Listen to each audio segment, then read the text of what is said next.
is a presentation of Sertoba Media and Comey Media Incorporated.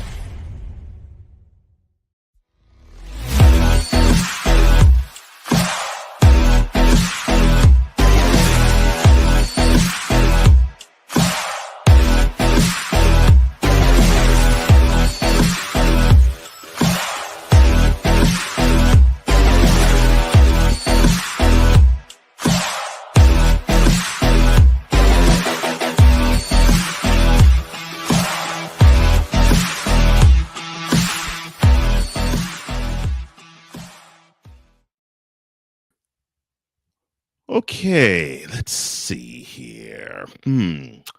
We have a game that was in South Philly, but it wasn't snowed. It actually seemed to be pretty good weather-wise, but it was a game for half and then not so much. And then the clash between the Chiefs and the Bills with an ending that we have seen far too familiar. Will it be different? You're watching Total Football Talk.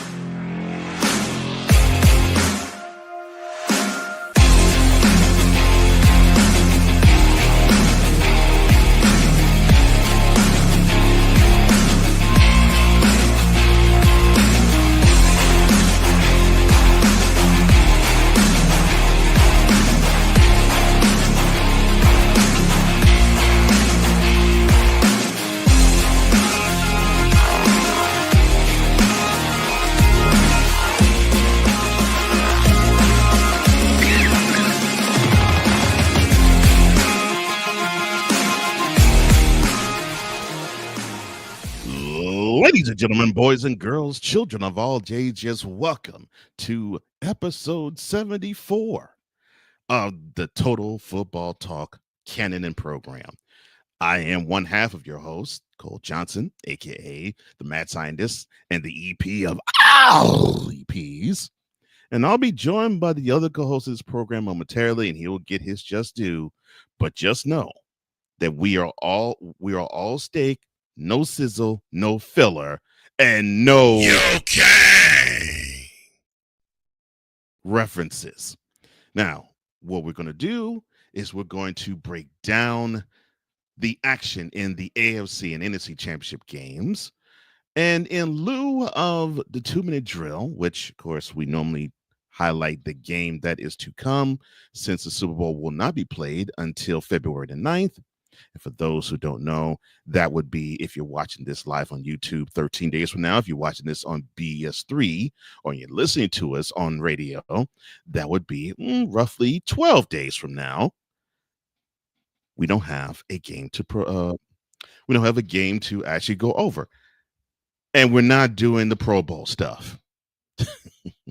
But again, the show that does not feature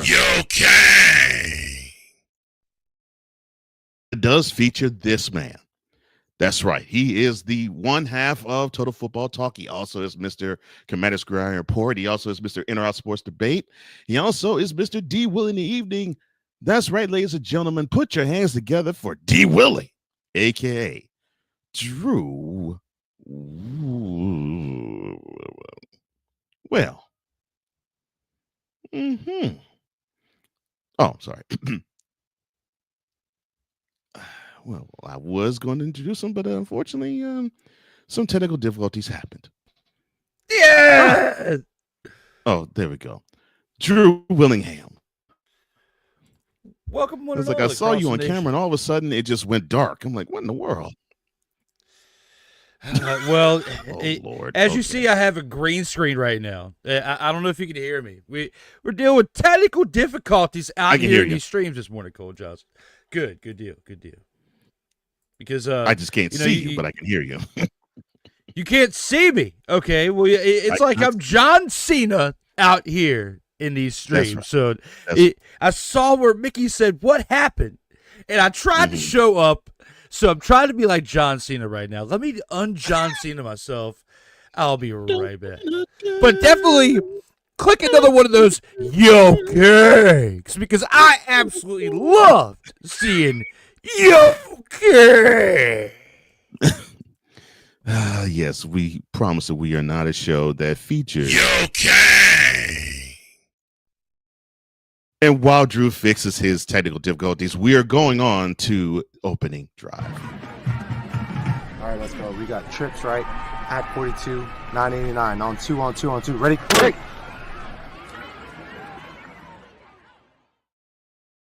All right, and everything looks good now. All right.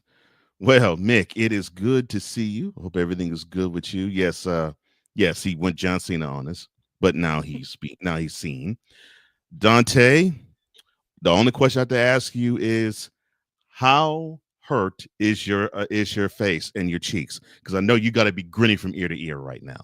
And yes, congratulations to you and your team. And for those who don't know, Dante's team is the Eagles. He reps them hard, and he is objective in his representation. He does not have the, I would say rose-colored, but he doesn't have the Kelly green or the forest green shade glasses. He actually is really solid on his team, and we're going to get to what your team did right now. NFC Championship game, it was the Washington Commanders traveling to South Philly and having a really good playoff stretch. Having a really good Titanic game against the Bucks, and beat them with a little doink off the right upright to get them into the divisional round, and then they spanked the number 1 seed King of the North Lions in Detroit, and they were feeling pretty good. And also they did not turn the ball over once in those 2 games. They faced off against a team in the Eagles that was not just playing their first nor second home game, but they were playing their 3rd playoff game in a row. Yes, 3rd home playoff game in a row, 22-10 victory over the Packers, which people thought, well, looks like the offense can be had. A 28-22 victory in the division round against the Rams, where people were saying, Jalen Hurts can't throw the ball. It's all Saquon or bust. But then we get to Sunday. The Eagles, Commanders, and it was a really good game. It was, what was it, 14-12 before we got to the 2-minute warning, and then it went all the way from 14-12 to 27-12 with 2 snaps of a finger. But the Commanders did get a field goal, and we went to halftime 27-15 in favor of the Eagles.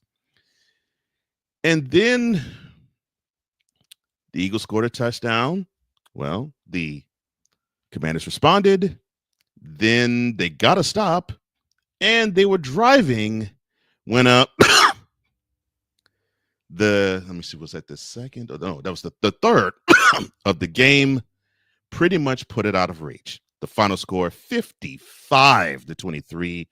The Eagles literally spanked their divisional rival. And yes, this was a game that I did not think I was going to see in terms of dominance in that realm. Maybe a low score for the Commanders, but I never thought it was going to be a higher score for the Eagles. All right, the particulars. Jalen Hurts, the running back. And yes, I've heard that even after the game. 20-28, 246 yards and a throwing touchdown. He also had 10 carries for 16 yards and not 1, not 2, but 3 rushing touchdowns. The 3rd seemingly was based on comedies of errors, but it was a touchdown nonetheless. Saquon Barkley, who he ran for roughly 150 yards in both of their matchups against the Commanders in the regular season, only got 118 in this one on 15 carries, 3 touchdowns for him. He also had a reception for 4 yards. But yes, the 16 yards for Hurts and the 118 yards from Barkley and the 74 yards from Shipley, they got all in the 4th quarter. It translated to an offense from the Eagles that gave you 229 yards on the ground. But not to be outdone, A.J. Brown, he had 6 receptions, 96 yards and a touchdown, and people were thinking, well, the Eagles offense is not featuring Brown enough. Well, he got featured enough. Yes, got featured enough on Sunday. Dallas Goedert got in on the action as well. 2 carries for 13 yards, 7 receptions for 85 yards. And then we get to Jayden Daniels on the other side of the ledger. 29 of 48, 255 yards, a touchdown. He did throw a pick, but that pick was basically like a pick that was just a throwaway. It sealed the game, but it was like late in the fourth quarter, he was trying something. 6 carries, 48 yards, and a rushing touchdown. Zach Ertz, who, of course, former Eagle, comes back on to his former home turf and did well for himself. 11 carries, 104 yards. And after game, he got a good hug from former Eagle Fletcher Cox. It was a good moment in the tunnel. Zane Gonzalez, 3 of 3 field goals. So he did his job. And as I mentioned, the Eagles, they scored the most points ever in a conference championship game in the history of conference championship games, NFC or AFC. And the stat to take away, the Eagles defense and special teams, not 1, not 2, not 3, but 4 takeaways. I mentioned the interception, 3 fumble recoveries. And those 3 fumble recoveries, all of them resulted in touchdowns, and that is your margin of victory. All right, sir, your thoughts on the Commanders' end to their season and the Eagles advancing to the Super Bowl with a dominant performance. Man, what a dominant performance from the first, from the end of the second quarter on, pretty much, because it took till we were like a minute and 44 seconds left into the first half before they scored that touchdown with the Jalen Hurts 1-yard touchdown to go up 20-12. It was 14-12, like you said, for a little bit. And looking at this game, at that point when it was 14-12, you thinking you're going to have a close game to the end, that this is going to be a shootout going back and forth or a defensive battle, because at that point you and I were texting one another, and I was saying this is a battle of the defenses right here, because they're stopping one another when you get a 14-12 game.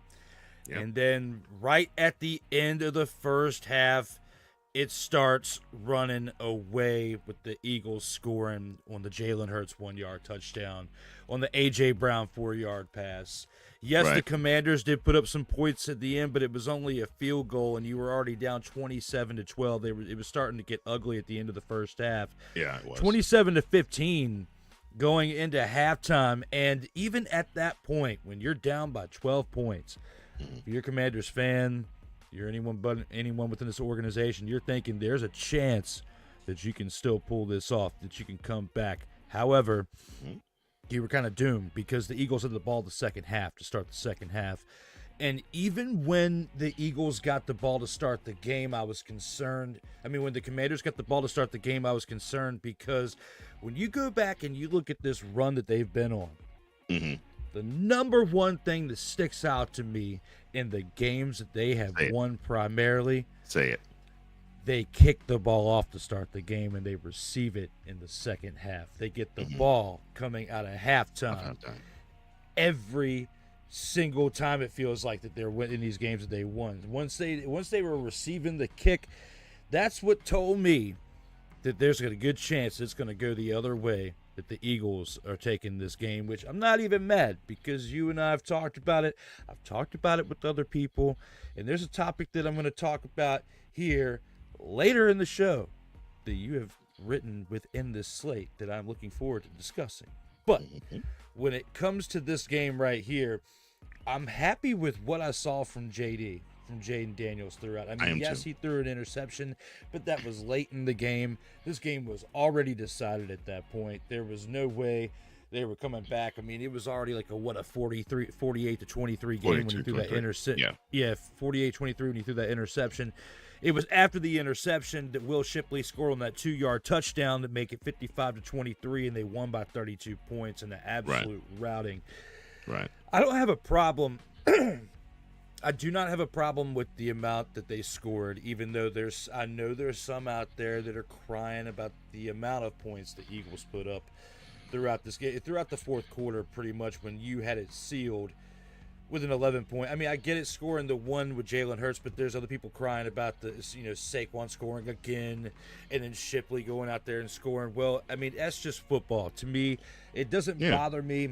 Now, you start getting in the 60, 70, 80 points scored, and we'll have a different conversation. But today, I'm not mad at the fact that they put up 55.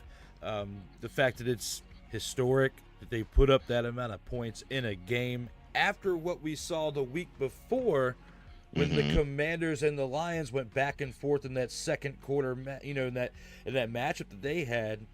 The Commanders beat the brakes off the Lions by 14 points of what we thought, and then the next week they really got the brakes beat off of them in this game. I mean, I got to give the Eagles their credit where it's due. We were questioning Jalen Hurts because he was banged up. Apparently, his leg, his knee, or whatever, got banged up this past week. We didn't know what we were going to see out of him. And when you go and you look at his stats, I mean, him on the day, he had nearly 250 passing yards and a touchdown, only 8 incompletions and no turnovers. I mean, that's did not turn the ball over. Right. And even though he only had 16 yards on 10 carries, he had 3 touchdowns. Doesn't matter. So he still put up 4 touchdowns on the day. Absolutely big numbers for him, just to be able to get the ball in the end zone. While you're in the red zone, you had a lot of red zone opportunities because of the amount of turnovers this Commanders team gave you. I mean, JD only gave you that one at the end, but the fumbles were killing this team throughout this game. 3 fumbles and then that 1 interception. That's 4 total turnovers, Cole, that we've got in this game, along with the amount of sacks. The still big statistic here that you should be proud of if you're the Commanders' offense, regardless throughout this entire offseason, is it took you until the divisional game for your first punt, and you only had to punt once in this game. So you only had to punt twice throughout this entire 3-game playoff run, and you still leave the playoffs with a better record than most who come into it. You weren't one and done. You leave with a 2-1 record. You got to your first NFC Championship game for the first time in 33 years, for the first time since I was 5 years old. I'm a happy, individual out here for somebody who covers them, for somebody who's been a fan of the organization throughout my lifetime. I'm absolutely loving it. But the one thing that they got to clean up is the amount of turnovers. That comes with inexperience. De'Ami Brown had that big. The fumble on the kick return was huge, and then Austin Eckler. Eckler's fumble, which that's been part of Eckler's. Yeah, but that's been part of Eckler's MO since he was with the Chargers, man. I mean, that true. was why they didn't bring him back. And could we see this affect him potentially coming back to the Commanders for a long term? Who knows? But they really need to make some moves. If there's a way, I don't think he's going to be available to them that high. But if you get Travion Henderson from Ohio State, I really think because he's from Hopewell, he's from close to where I live, here over in Virginia. So if you can get him, he's close to home, DC. I like that move for them. If they could draft, I just don't think with them, they're going to have the 29th pick. Yeah, it's going to be late in the first round. Yeah, because of how far they got in the playoffs, they're going to have the 29th pick. If somehow they can trade up, get Travion Henderson to have with Brian Robinson Jr. as like a 1-2 punch over there in the Commanders. I like that. Just imagine they need a spark with that, but they also need to make some moves within their offensive line, their defensive line. They need to get another cornerback back there to help out Lattimore. Right. And another 1B wide receiver to go with Terry McLaurin. You make those moves this offseason, this team can go to the Super Bowl next year. But you got to make some more moves this offseason. And I've been telling you guys this all year. I'm surprised the wave got us as far as it did to the NFC Championship because I didn't claim that. You didn't predict that. I didn't either. Dante, none of us out here predicted we were going to see an NFC East matchup in the NFC Championship. And, it was cool to see it with all the hype. But once the game got to about halftime or coming back from halftime, the second half absolutely sucked because it wasn't competitive. The next game we get to talk about, luckily there's 2 this week and not just one. Mm-hmm. But because of that, we get to talk about something that's more competitive for the next one. We had some issues with this game that we saw for the NFC Championship as far as competitiveness. Well, I wouldn't say competitiveness, but I would say equalness since about halftime. Well, I mean, I've said this to you, and I remember going into the season when they actually played the Bucks the first time. I said, yeah, just manage your expectations. Not saying that they're going to be, not saying they're going to suck, because I actually thought they were going to have a winning record. Now, did I predict them to be 12-5? No, I'm most certainly did not predict them to win 2 playoff games and be in the NFC Championship game. If I were to say to you now, yeah, I saw this coming, no, you would have every right to play this on loop for 5 minutes. That was a lie. No. Yeah, because I said 9-8, and you said that was a pretty good prediction based on the moves and who they brought in. Yeah. And I felt safe with it, and you were pretty confident backing me up when I was saying I could see them going 9-8. I was only like 3 wins, 3 losses off. That's still pretty good, considering there were a lot of big-time analysts out there saying, oh, they're not going to do much better last year. They'll have 5, 6, maybe 7 wins. I was saying they could get 9, go 9-8, at least have a winning record with +1. The fact that they were +7, it's absolutely remarkable considering where they came from, and to be 1 game away, literally 1/2 away from going to the NFC Championship. Yeah, I was about to say. I would say, yeah, go to Super Bowl. But yeah, and actually 8. It was an 8-game turnaround from 4 to 12, and I look at this team and I look at the future that they have. It's bright. And it doesn't even have to deal with Jayden Daniels. I mean, that is a great thing to me if you're a Commanders fan.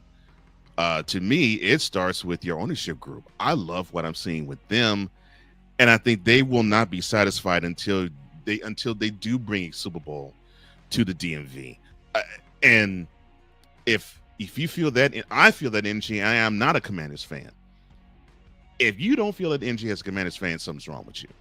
So, congratulations to Commanders getting it this far. Nobody predicted to have a rookie QB take them to literally a half away from the Super Bowl. And to me, this game was over when you had the ball down 34-23 and your defense gets you a stop and you're driving.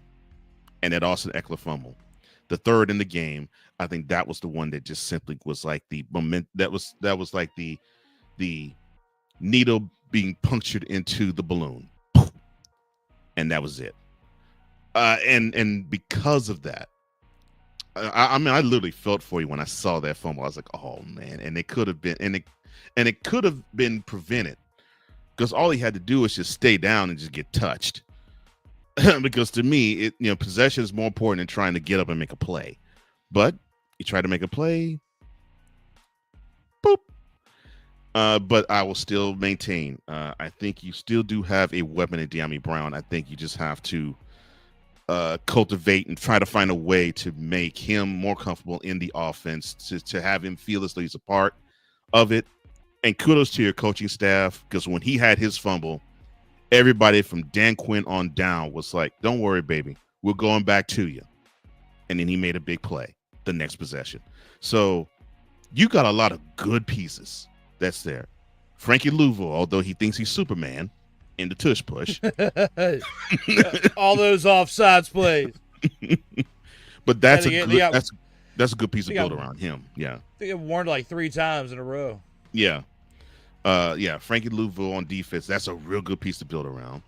And I think if Marshawn Lattimore does have someone that is capable of holding his end on the other end, you might actually see him play better. And to me, Mikay, I think that's how you pronounce it, right? Sainver still? Mikey Sainver still. So it's Mikey. I thought it was Mikay. Okay, I'm sorry. Yeah. Sainver still, I think he has potential too. I like him more of a safety role, personally, because he seems to play better that way. And if that's the case, I think you may have a free safety on your hands where if you can build a good secondary around the pieces that you got, you might have a good secondary and be blinking. And next year you're like, man, it's hard to throw in this team. Yeah, if they could pick up another pass rusher, I think that'd be great too. But yeah, the future's bright for the Commanders. As for the Eagles, I think people need to shut up when it comes to Jalen Hurts. Okay, so he throws for less than 150 yards many times when Saquon Barkley goes off. I'd rather that, and he doesn't turn the ball over, than throw it for 300 yards and he has a mess of turnovers. The quarterback position is built to make sure the others are taken care of. The line and the position and the skill position players, and he is responsible for making the best play he could possibly make on that play. And if it so happens to be that he carries the ball, fine, that's the best play. But two things is what I demand out of Jalen Hurts. One, utilize those playmakers. Utilize AJ Brown. Utilize Devontae Smith. Make it simple. Make it as easy as it possibly can be for Saquon Barkley to hit them holes, so he doesn't have to deal with 8 in the box all the time. And then number 2, don't turn the ball over. Hurts does those two things. I'm good with him. I don't care if he throws for 1 yard. If it leads to a W, I'm good with that. And I think Eagles fan is good with that too. Because you got a weapon in Saquon Barkley. All you got to do is just make sure that you just simply are like hat on the hat. And to me, it's not even the offensive line that's an issue with the Eagles. It's you got to get the position players to to buy in to hat on the hat along with the offensive line. You do that, you're good. Now, the issue that I am seeing with the Eagles, I'm thinking they may be a little bit gassed when it comes to defensive front, because man, Jalen Carter, he's a stud and a half, and I think they may be missing Nakobe Dean, who's of course the linebacker pass rusher that is the guy that pretty much held it down in that regard for them. Jalen playing as many snaps as he's played in the playoffs, that might wear on him, especially if you're talking about a team that's going to pound them and pound them and pound them up the middle. And I thought that was what the Commanders was going to do. And they did to a degree until the game just basically was out of reach. But what I also love about the Eagles is defensively in the beginning of the season, they seem to not communicate from position to position and from the defensive line of the linebackers, from linebackers to secondary and the secondary to the defensive line. It seemed that they said there was a disconnect, but they snapped into and they got together and they played as one really quickly, and that defense jailed fast. And you got a lot of young studs on that defense. Woo! Dante, I'm telling you, brother. I gotta apologize for your cheeks hurting. I would have been grinning Sunday.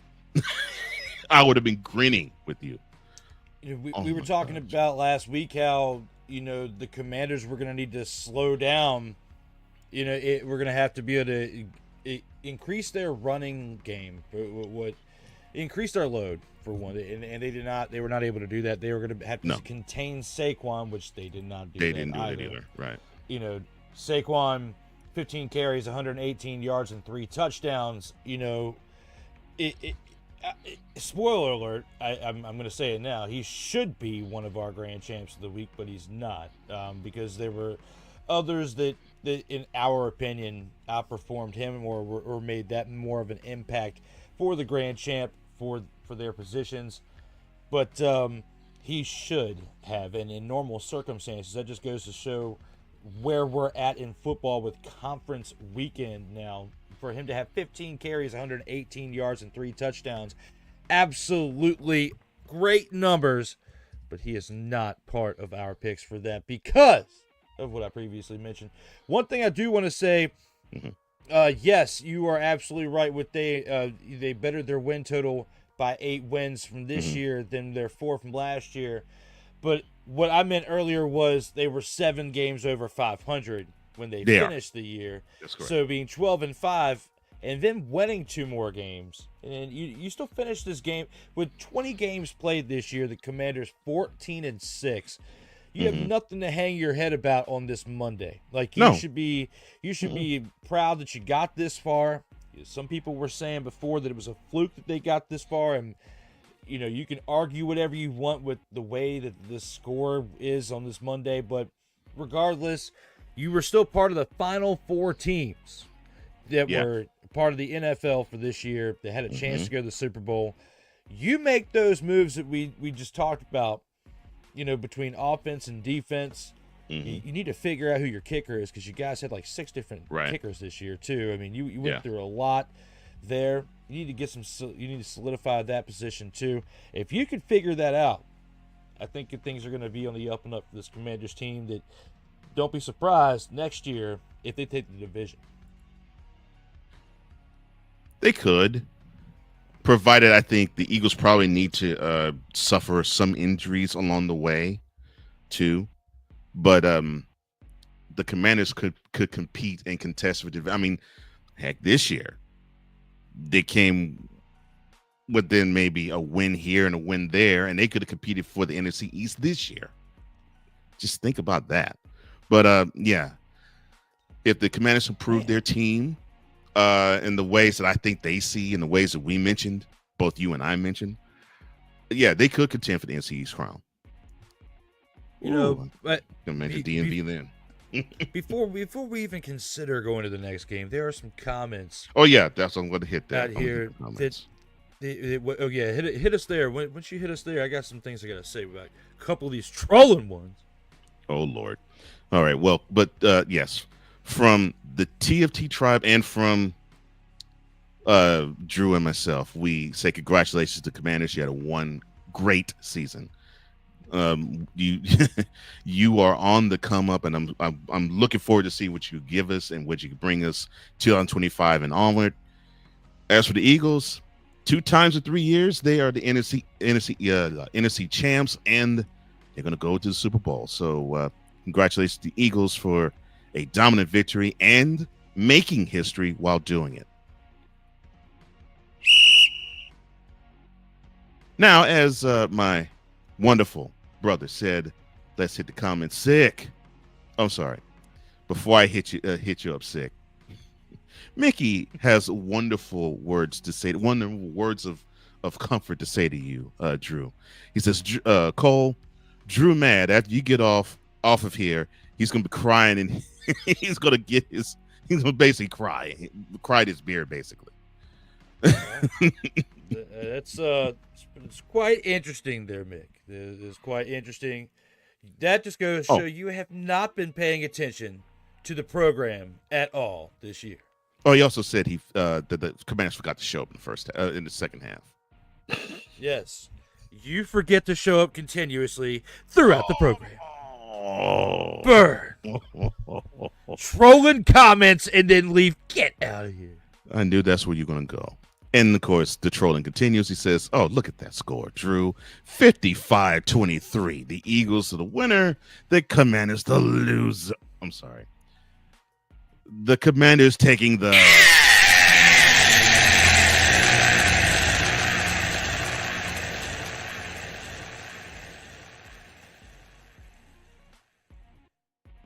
Yes, they deserve the L. They absolutely deserve to take the L button.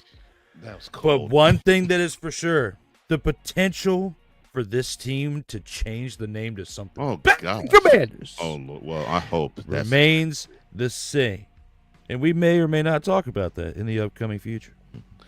All right, well, for the non-trolling comments, Eagles fan extraordinaire Dante, our tribe brother, he says, look, I did not see a 32-point beatdown. A double nickel? I didn't see it either, bro. I did not see that.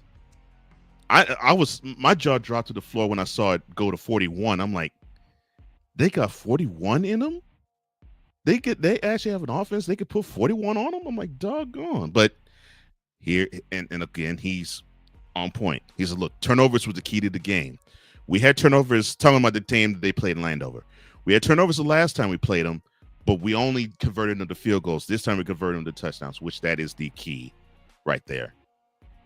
He says, look, man, the first play the Eagles had, it felt like it was magic. It felt like it was over. It just felt like magic. Yeah. I didn't quite feel it then, but I did feel like I was like, oh man, the Commanders they have a tall order. That's how I felt, because I was thinking if they stayed the course and if they did like the first two games, not turn the ball over, I'm like, they still have a shot. Then the very next possession, De'Ami Brown gives you a fumble. I'm like, oh wow. And then the kick return. Oh, yes, then the kick return. Then the kick return in the second quarter. And then Austin Eckler in the middle of the third quarter. And then an interception just to ice it. Just to throw icing on the cake and let you know this game is absolutely over. And this is a good point too, Dante. He says, look, the biggest takeaway was the Eagles defense forced Daniels to play check down. Yeah. I'm not gonna say no. Yeah, that was a big part of it. But I will actually say I think Daniels got a little more comfortable as the season went along to actually play check down. I'll add this though. Yeah, have him check down, have him not take his shots deep, or if he took his shots deep, you get the pick that we got in the fourth quarter. But also limit where he could run and how he could explode when he runs, because that has been the that has been the common denominator problem with opposing defenses with Daniels. They will have him, they will take the big play game away, have him do the checkdowns, but then Daniels will hit you just with a 10 or 15-yard run, where he's like, well, we covered everybody, and then all of a sudden you see number 5 just dart out of nowhere, and then he just gets 10, 15 yards and he blinks. The Eagles eliminated that too. And I think checkdowns plus you corral Daniels from not having him explode and give the motivating factor to the Commanders saying, oh, we got this. We got this, like the drive where they salted away and they scored a touchdown to chop the lead from 34-16 and 34-23. 34-15 to 34-23. You were seeing that energy that the Commanders were having because Daniels was getting those runs off, and of course he completed it with the run for a touchdown. And it for some reason when Daniels is when he's in that zone like that, the defense even feeds off of it. And to me, I think they had their best possession the next possession when they stopped the Eagles and forced them to punt. And so things were rolling in that direction. The Eagles defense did a good job to stop that too. And along with the checkdowns, I think that was the biggest thing along with it. Dante says, look, Washington's defense, they need defensive help, which yes, they do.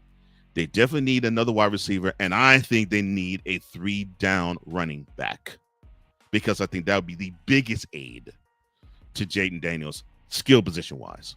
They obviously need to get a couple of pieces off line wise. Yeah. And I love that. I love that. I love that. I hope they can pick him up. I hope they can find a way to pick someone like him up, because that offense is missing that dynamic piece. Look, I like Brian Robinson. I even like Chris Rodriguez because he seems to be that grind them out guy. Look, Eckler, we know he's basically one of those. He'll give you a good run here, and he's good out the slot to throw. But none of them seem to be a good. I can just hand the ball to you 3 downs and you can get a first down for me type of back. That's what that offense needs, along with building up that offensive line.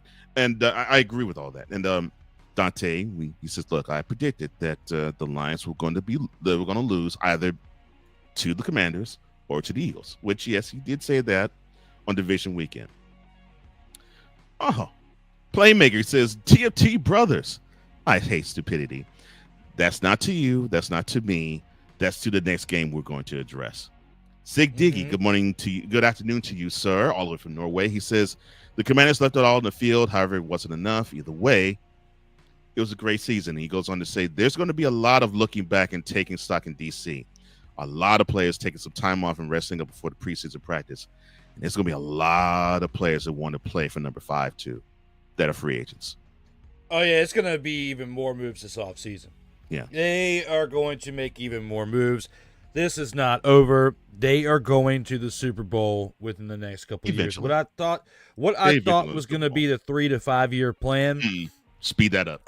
I think it's going to be within 2 to 3 years. Yeah. So we're already in year 1. Maybe not this year, but by 2026, and maybe this offseason, we'll talk about this other part that I want to keep talking about more in a little bit. But what we're saying when it comes to this is be excited, Commanders fans, because you have a lot more that could be happening for this Washington franchise here very soon. I agree.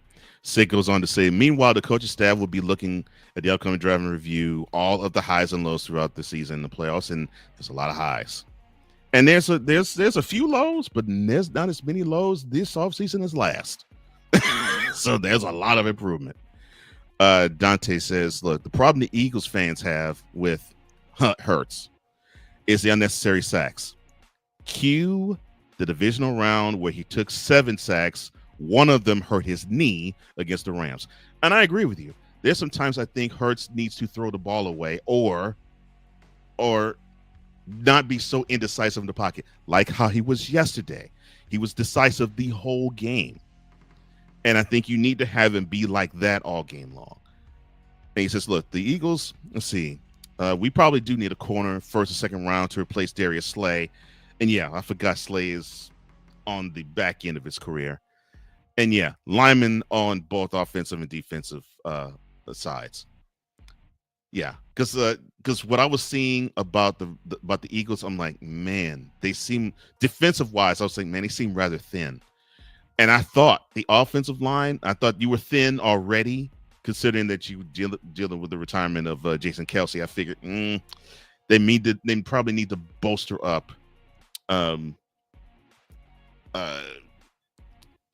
Doggone it. Bolster up the line with having more.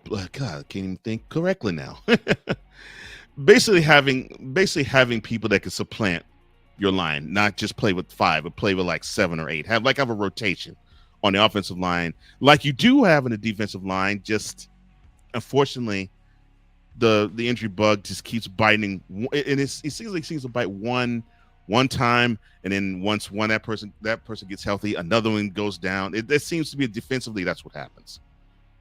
But yeah, I think if you had a rotation offensive line, I think you'd really like where that Eagles offensive line is going to be.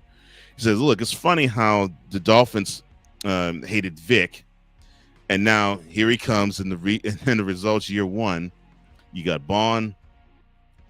I kept seeing that dude all throughout Sunday's game too. CJ, Nolan, and of course you got Smith, who was not a bust. Yeah.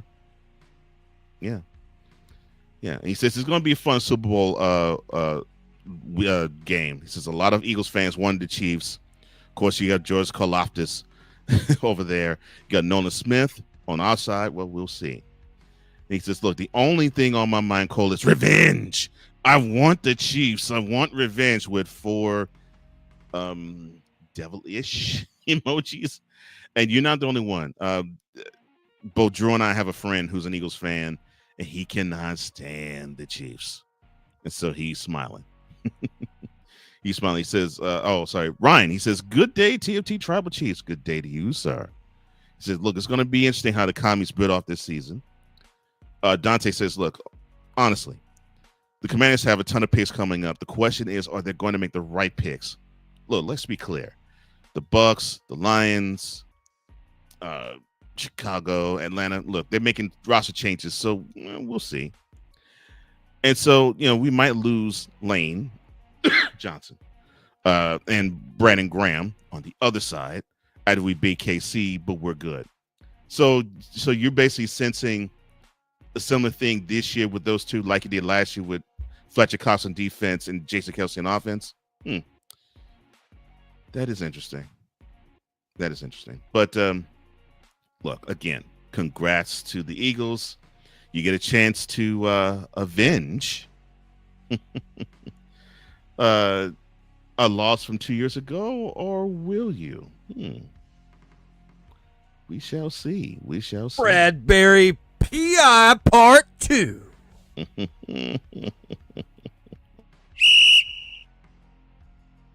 And now, since, of course, there was no upsets this week, we'll get to the game of the week, and it was the clash of the Chiefs and the Bills yet again in the playoffs, the fourth in 5 years. This is the second AFC Championship game they have played in the 5-year stretch, and this one came down to the wire with the Chiefs up 32-29, and Steve Spagnuolo dialing up those blitzes to make Josh Allen look like a rookie QB those last two plays. But to break down how this game went, the Chiefs, they raced out to a 21-10 lead before a dime of a pass to Mac Hollins to end the first half, brought the Bills to within 5, should have brought them within 4. Not bad. Woosah. Because they actually kicked that extra point. They took it off because the Chiefs had a penalty. They decided to go for 2, and they didn't make it. But I digress. They went to halftime 21-16 Chiefs. The Chiefs got the ball the second half. The Bills stopped them and then scored a touchdown on a fourth down and goal miraculous play by James Cook, reaching over the goal line. But they again went for the 2 and didn't get it. So we get to 22-21. Now we're in the fourth quarter. The Bills, they stop the Chiefs. They get the ball. They are on the Chiefs side of the field. A throw to the flat to Dalton Kincaid got them, well, the referee said 1 yard short, which brought a 4th down and 1. And they ran a play that they kept running all game long. Josh Allen, quarterback sneak between the gap of the center and the left guard. They kept going there, and they kept getting snuffed by the Chiefs after the first time they ran it. And I think they ran it like 4 or 5 times after that, and he ran it again here, where could have been a first down, could have not been a first down, but my position is you don't leave doubt. You already have issues with people saying the refs are in the Chiefs' pockets. Don't leave any doubt. I felt Allen should have said, I'm going to get this ball past the 40-yard line as far as I can get it. And if that means I'm going to have to just act like a battering ram's, fine. But I'm going to get this ball past the 40. Did not do it. The Chiefs got the ball at their 40, marched 60 yards downfield with very little resistance, with a beautiful touchdown run by Patrick Mahomes to put them up 29-22. Then another 4th and goal dime that Josh Allen threw. Doggone, I forgot the wide receiver's name. But it got them to tie at 29, and then the Chiefs drove down to kick a field goal before Joe Beatty got embarrassed by Steve Spagnuolo on the last 4 plays of the Bills. The final score, 32-29.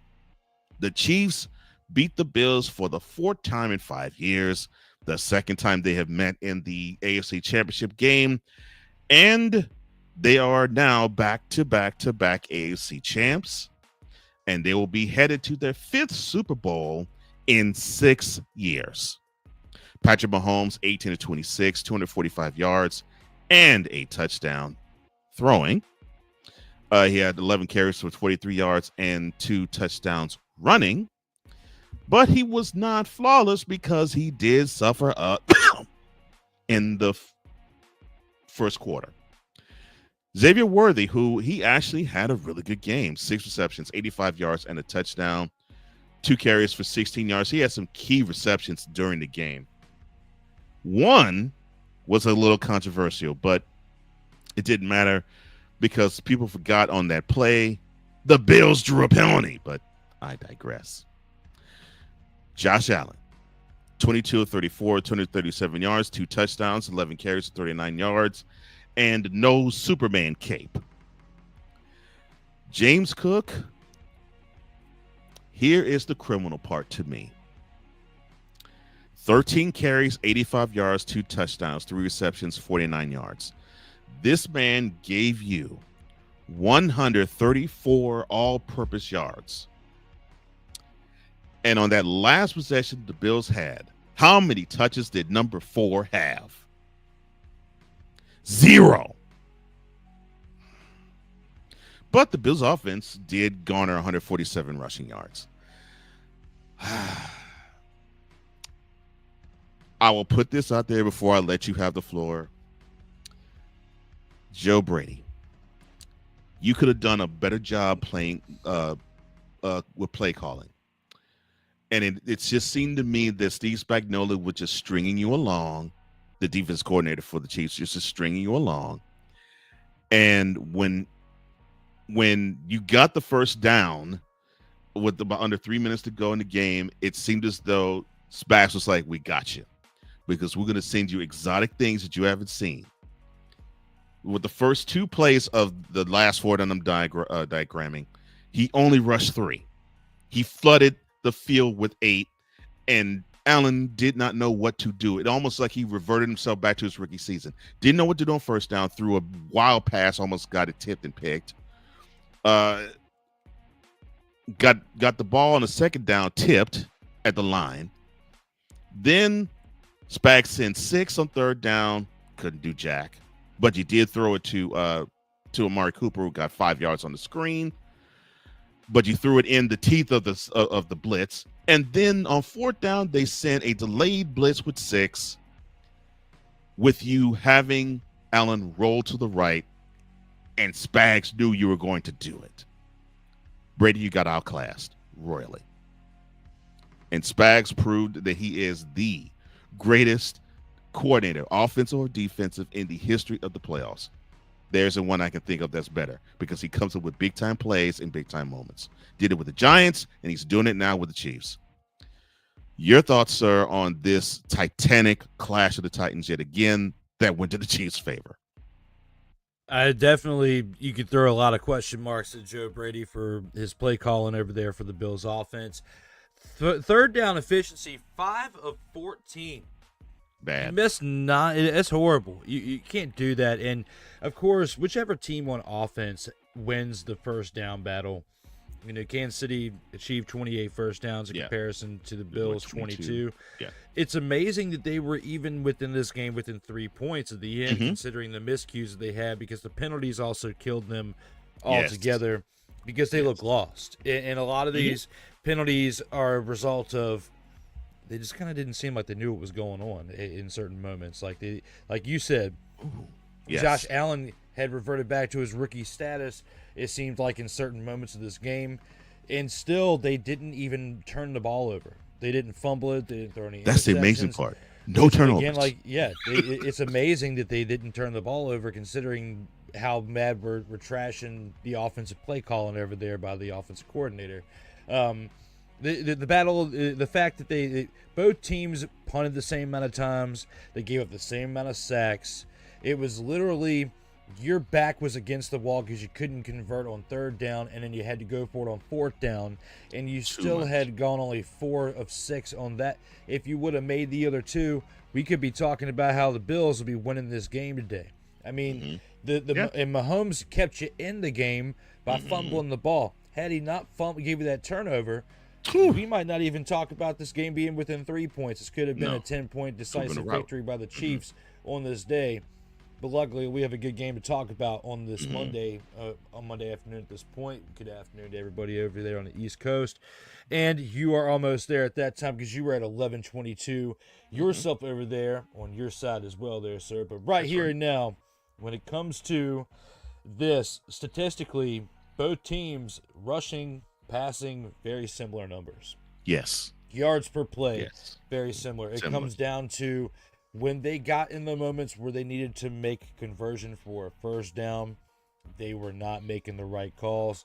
When you are only converting 5 of 14 third down attempts to where your back is against the wall to the point to where you have to go for it on fourth down. The time of possession was the same. Everything was merely the same except for the fact that you couldn't make it on third and fourth down and the penalties as a result because you're trying to figure things out. Cadence and stuff is off. Your false starts, encroachment, whatever. This has got to be cleaned up over there in Buffalo by Sean McDermott because it's becoming the same old song and dance each and every offseason between Lamar Jackson and him for the AFC. Oh, gosh. And then you've got Dak Prescott for the NFC. You're the regular season warrior statistically. But when you get to the playoffs, you don't know what to do because the inexperience of being able to advance from where you're at, it's like you're handicapped to where it's just the same old song and dance. When we get to this point, conference championship, we already know these guys don't have what it takes to get to the Super Bowl because Patrick Mahomes keeps beating you every single time. And Jalen Hurts is now becoming that guy for the NFC because he has now done it 2 out of the past 3 years and is telling these individuals to sit down.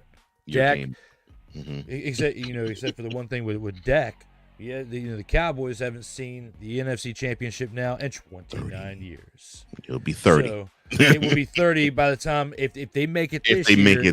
Next year, it will be on the 30th anniversary, pretty much, of the last time you went to the NFC Championship. The Commie Hog Skins have been there since you have been there. How does that feel, Jerome? But right here and now, when it comes to this game, I mean, time, possession, everything literally merely the same. Yeah. You couldn't convert on third down, but you're back against the wall for fourth down. They beat you on first downs, and you had way too many penalties as far as penalty yards because you had the same amount of penalties as the other side, but you had more penalty yards, like 27 more penalty yards that it cost you. And the fact that it was all this close and you weren't the one that turned the ball over speaks volumes for how this game should have been because the Bills should have won the game the way this was set up. And you have to point the finger at the play calling offensively because Josh Allen and company on offense, they were giving you everything they had and they were protecting that football. And you should be talking about the fact that the Bills are in the Super Bowl today. Instead, we're talking about the Chiefs in the Super Bowl again, and we're talking about this team known as the Bills having another depressing situation where it's just as bad as the 90s when they lost 4 straight Super Bowls and could not get over the big one there. We're now talking about the team that can't even get over the game that gets you to the Super Bowl, Cole Johnson. So, when it comes to Week 21, when it comes to Conference Championship football, when it comes to the NFL, and when it comes to these 2 games, we have a blowout on paper by score, and then we have literally a mental blowout because every single time the Buffalo Bills have to face off against the Kansas City Chiefs, it is like they are their kryptonite every single time in the playoffs. Yeah. What are your thoughts?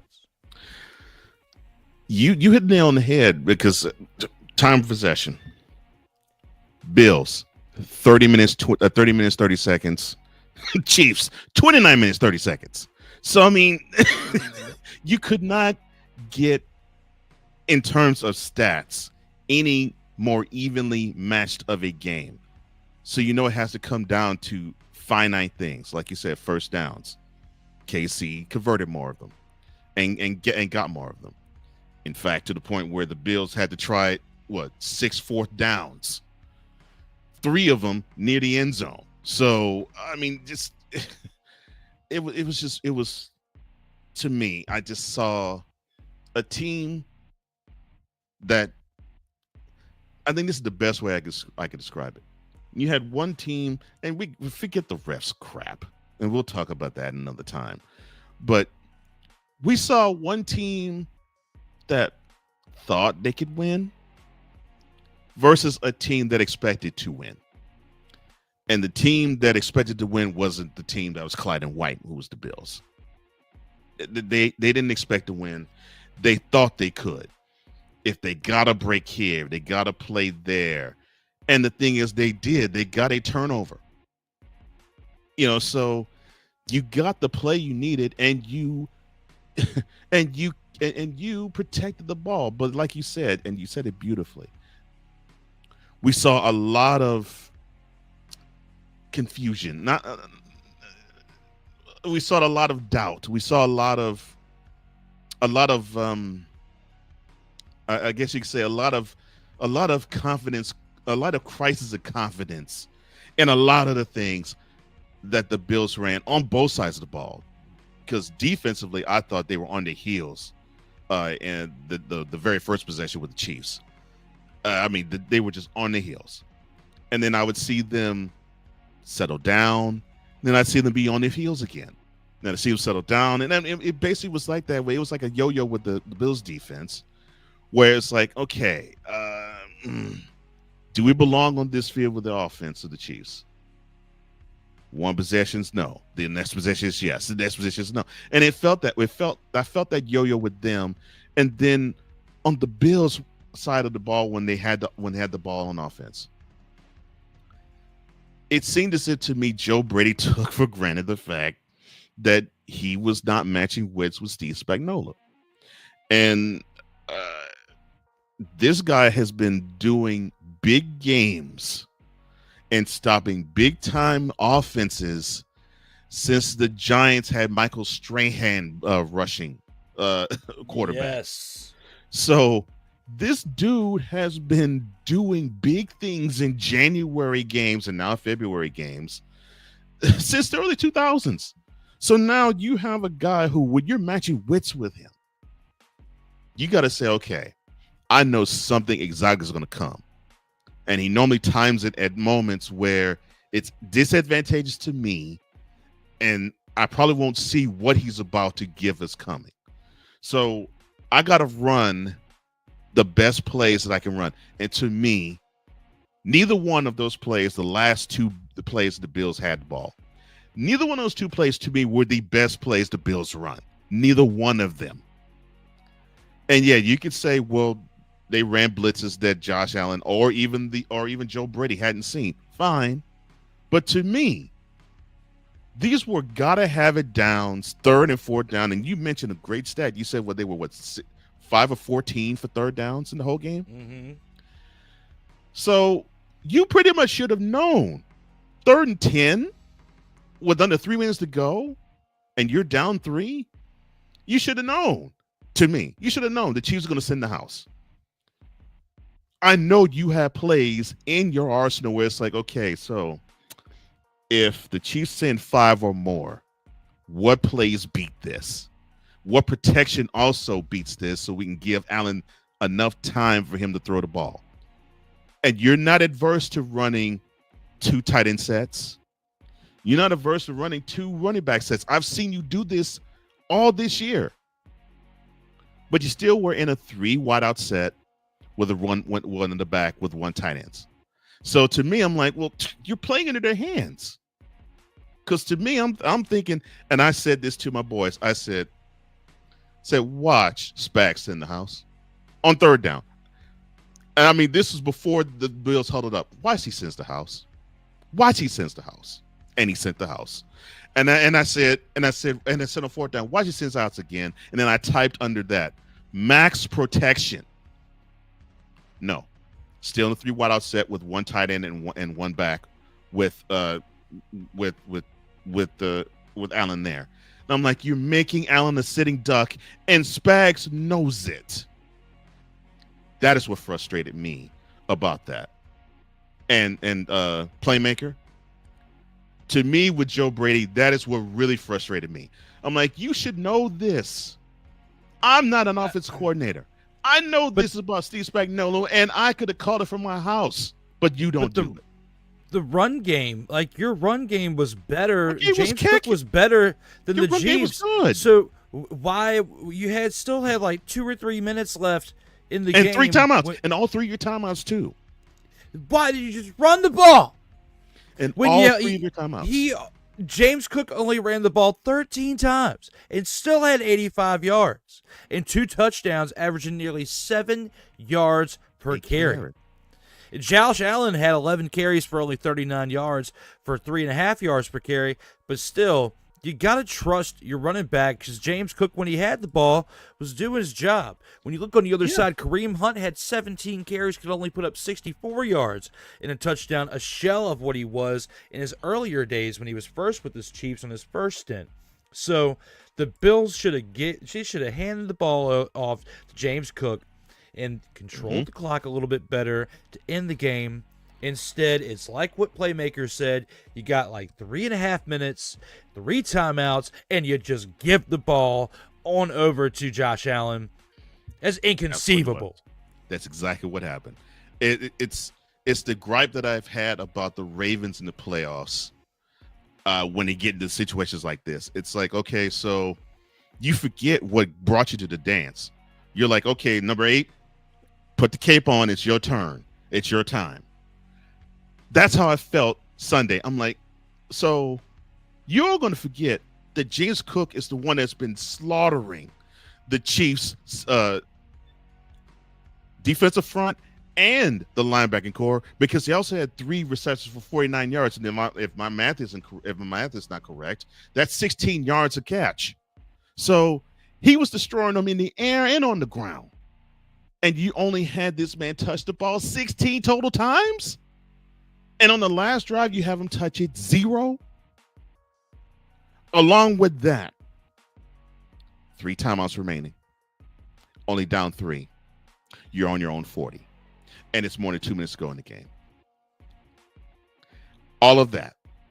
And you know that Spagnuolo is going to basically say, we're going to basically have you be null and void in running the ball, and we're going to have Josh Allen tighten up and throw horrible anywhere. We want him to rush to throw. You already know this. As I said, construct the best plays that beats sending the house blitzes and max protect to do it. And normally, if that's the case, I don't know, a draw would have happened. And I know it's been a long time since I've seen draws, but something like that. But put it in the hands of the playmakers that's supposed to give you the opportunity to win. But no, you wanted Josh Allen to be Superman, and Superman met it, like you said earlier. Superman met his kryptonite in Steve Spagnuolo. And yeah, and to me, that is my issue with the whole Bills offense. When it comes to these types of moments, it is Josh Allen has to beat us. Josh Allen has to do it. Josh Allen has to win it for us. And if you're going to handicap the man, Josh Allen is not going to win it for you, especially if you're going to make it easy for and defensive coordinator and Steve Spagnuolo, who has seen it all, done it all, has beaten all sorts of offenses, including Brady. I'll say it again, including Brady. So you got to come up with something better than that. But the Bills, you had another shot. You wanted the Chiefs. You got them. And for the 4th time in 5 years, you're going home because of them. And you're going home because of them because you, for some reason, want to not prepare your team good enough for this squad that you could beat. And I'm not talking about the regular season victory that you had against them. I mean, you could beat them in January. Because those stats that we're saying, you played the Chiefs in their building evenly. And you got one more, and you got a turnover on them. You got a takeaway from them, and you didn't give the ball away to them. And what you did was basically say, we're good enough, but good enough doesn't do anything against a team that I said expects to win. And that's what happens. So you got to chew on that, Bill's organization, Bill's players, Bill's front office, Bill's coaching staff. You got to chew on that.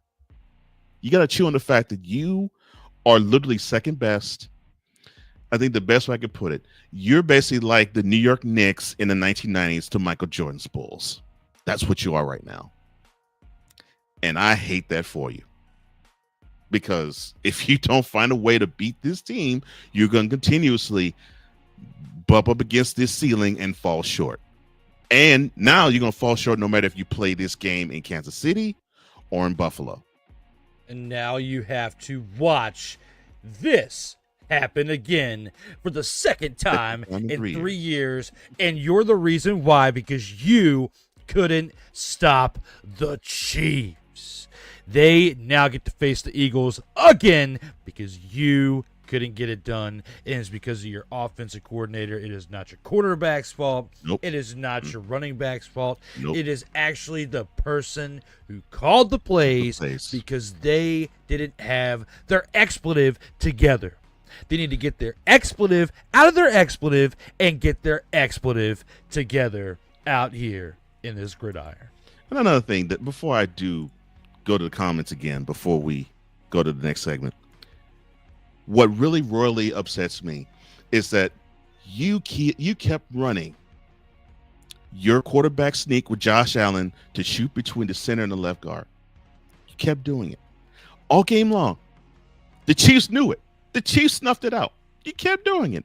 And the game that you probably will whine and say, well, we would have had this game because we had the first down. You try to do it again, and it failed again. And what makes it even funnier is that the quarterback sneak they attempted beforehand, Allen actually saw it and said, oh, you know what? Let me do the Walter Payton and dive over the scrum. And you got the first down diving over the scrum.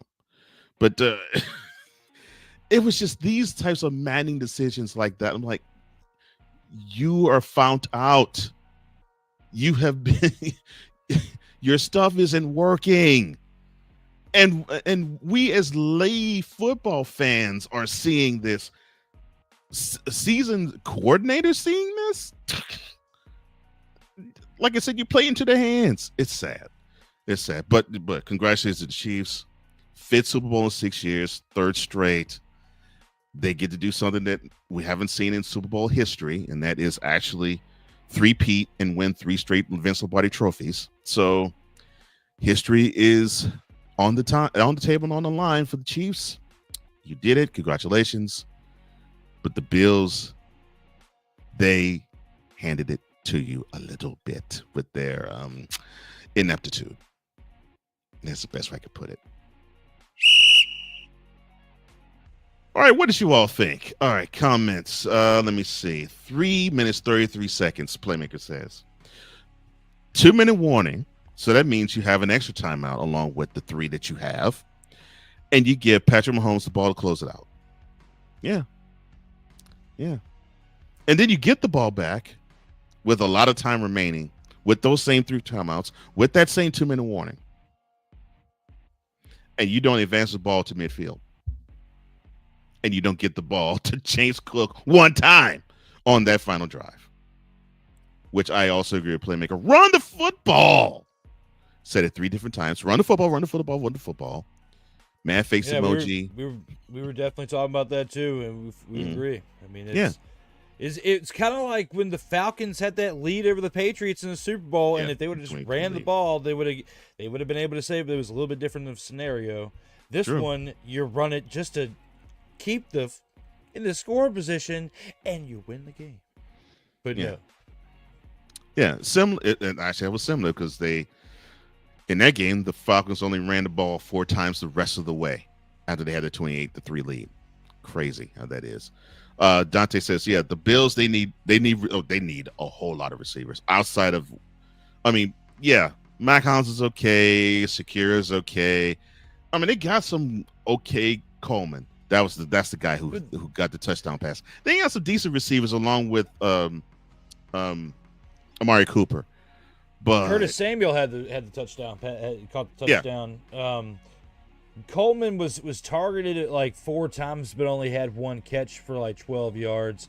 And they didn't even get their tight ends going. That's something else that I meant to bring up was, Dalton Kincaid only had 2 catches for 13 yards. He was targeted 4 times, so he dropped 1 big catch that would have been a first down. They came back to haunt them later. And Dawson Knox only had 1 of 7. That there was all this hype between the 2 tight ends that they had, the 1-2 punch of tight ends, and they can't get things going. And a lot of it had to do with the scheme of how things were called for this team. Exactly. So, yes, this all goes back to Joe Brady. When you have those 2 weapons, and yes, you are banged up over there at receiver. You only had, Amari Cooper with 4 catches for 33 yards as well. And he's somebody you traded for this year. And they barely went to him. Yeah, they barely went to him. You're supposed to, utilize that weapon. You got him to get you to the Super Bowl, and not utilizing your offense correctly is what cost you from going to the Super Bowl. 100. Could not say that any better. Seriously. Dante also says, they need an entire defense, man. They need to draft best available. Pass rush here first. They need to find reliable ways to get to the QB. Yes, I know they put Mahomes to the turf, I think 3 times. But they need to find someone who can reliably put the QB to the turf, like the Steelers have a TJ Watt. They need to have that type of guy. And if they do that, it will be easier for them to build from the defensive line to the linebackers to the secondary. But I agree with you. They need any help they can on defense, but they need to start with a pass rusher. Straight up. They need to start with a pass rusher. Dante says, look, the Chiefs just play with Super Bowls, really, at this point. But let's be clear. To lose 1 regular season game is impressive. Yes, I know the Chiefs' record was 15-2, so don't go to Dante and say, well, they lost 2 games. 38-0 to the Broncos with Carson Wentz starting at quarterback and 2nd and 3rd stringers and probably even 4th stringers. He's right. They really only lost 1 play. They only lost 1 regular season game this year. And it was to the Bills, and they avenged it. So so every team they played, they beat. That to me is also impressive. Oh, Dante. So the Cowboys hire some guy named Brian. So the NFC is good to talk about nothing trying to win. We'll address that later.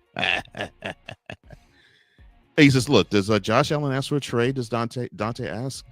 Maybe closer to home. Maybe closer to Wyoming. It's only a couple states away. Texas, they said it'd be enticing for one because Buffalo's a lot further away. Yeah. So it could, but I don't know. At the same time, I feel like you're going to be dealing with more disoriented play calling and more of a disoriented organization over there in Dallas than you would in Buffalo.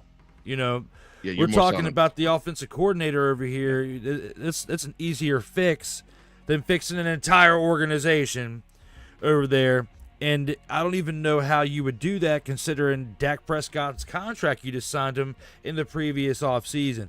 So how they would even work out that trade between the 2 quarterbacks, that's a lot of questions and a lot of what ifs. I don't see that getting done. That's a good question, though. That is a good question. But, he's actually more solid at Buffalo than he would be with the Cowboys. And that isn't Tam slander either. It isn't because we don't really get care less about the program, care less about the team. No. Brass tacks for brass tacks. He's better off where he is now. He says, look, Dante again. The Bills are a team of momentum, which they are. When they were in Buffalo, they're a totally different team than when they are elsewhere. He said they need the crowd, they need the big play, and when they don't get it, they don't have the confidence to maintain drives and do the ugly work. And the sad part about that is they have the personnel where they can do the ugly work, but they don't invest in doing so. And that's what I find frustrating about the Bills now. I'm like, offensively, you got the tools and the players necessary. Because the way you have this team constructed, you should be a running team. You called number 17's number enough. You have James Cook, who I really believe you could use him more than you do, and you get nowhere. You get nowhere because you want to be cute. He says, look, I do think the Bills need a big running back, another big running back. Maybe. But what I think the Bills need is I think they need to have a better understanding of how to run the offense that they're supposed to run with the personnel that they have. Dante also says, do you think the Bills are in storyline mode when they want Josh Allen to throw the victory versus to win the game? I do. And I think Sunday night was proof. Yes. I accused the Ravens of doing this with Lamar Jackson. I accused the Bills doing the same thing with Josh Allen. And I think they got caught up in the moment. And they should have utilized James Cook because he was the one that was eviscerating the Chiefs defense, even more so than Allen was. I just don't get it. Playmakers say, look, I don't understand how the opposing coaches continually forget to run the football against the Chiefs. I don't either. And what sucks is they almost got 150 yards rushing against the Chiefs defense. That's what makes this even funnier. Oh my gosh. Well, that concludes the game of the week. That also concludes the review of the conference championships, but we're not done yet. All right, let's go. We got trips, right? At 42, 989. On two. Ready?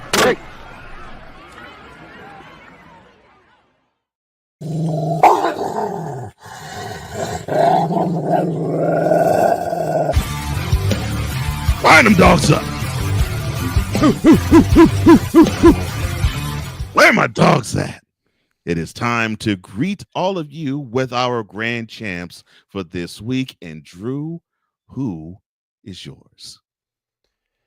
I have to take a look at this outside of the NFC Championship for myself just because of the way that things transpired in this game throughout the two games.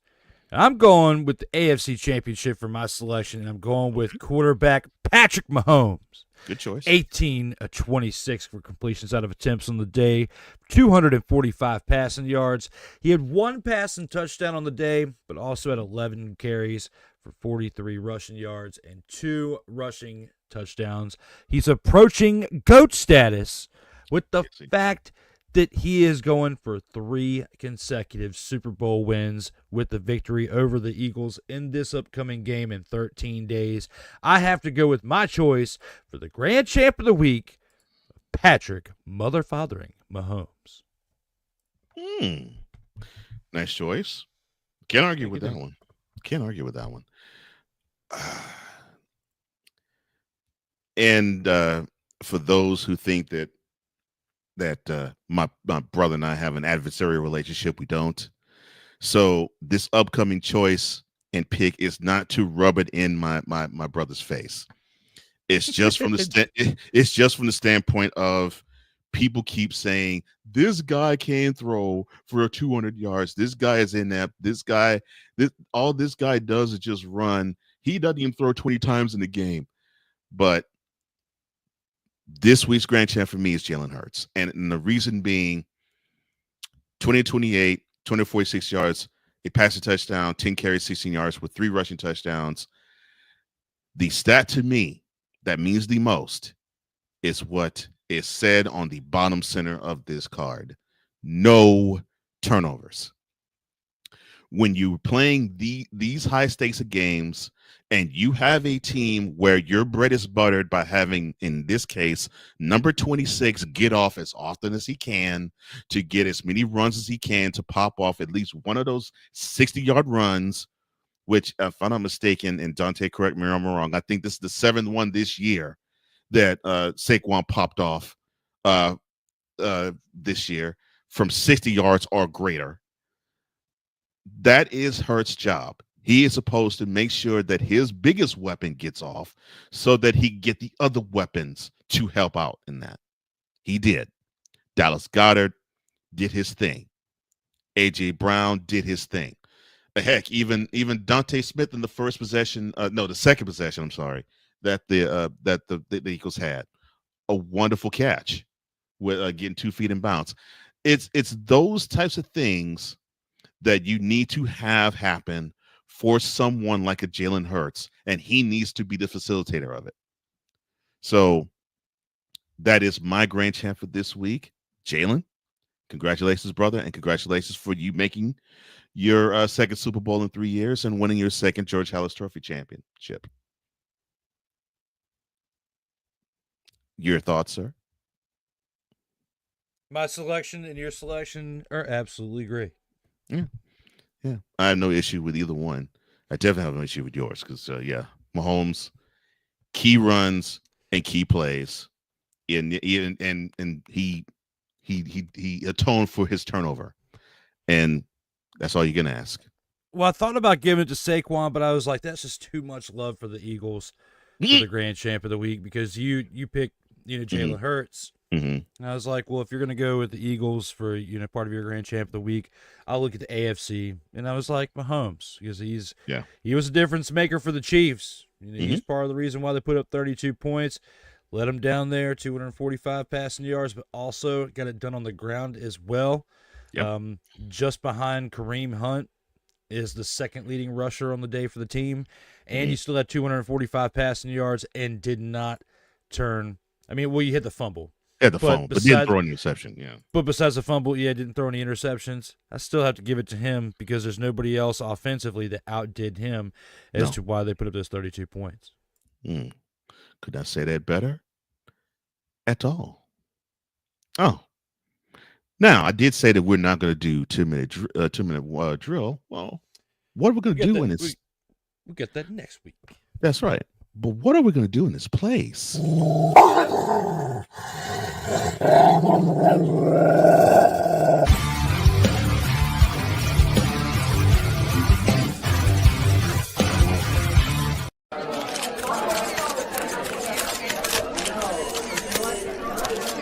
Yes, it's back.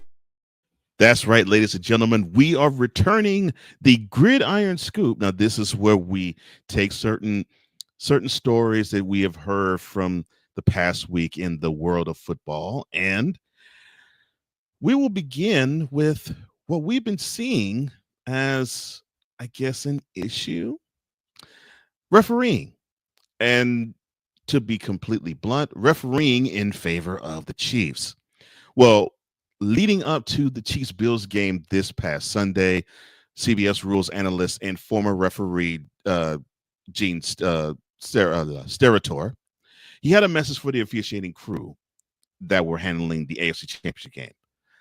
And, it's been a controversy that has surrounded the Chiefs all this year, all last year, and a little bit the year prior, especially this last week, that there's a belief the Chiefs quarterback Patrick Mahomes was receiving preferential treatment from the refs. Now, Steratore, he wanted to express his feelings on how the game on Sunday should have been called. And this is how he expressed it.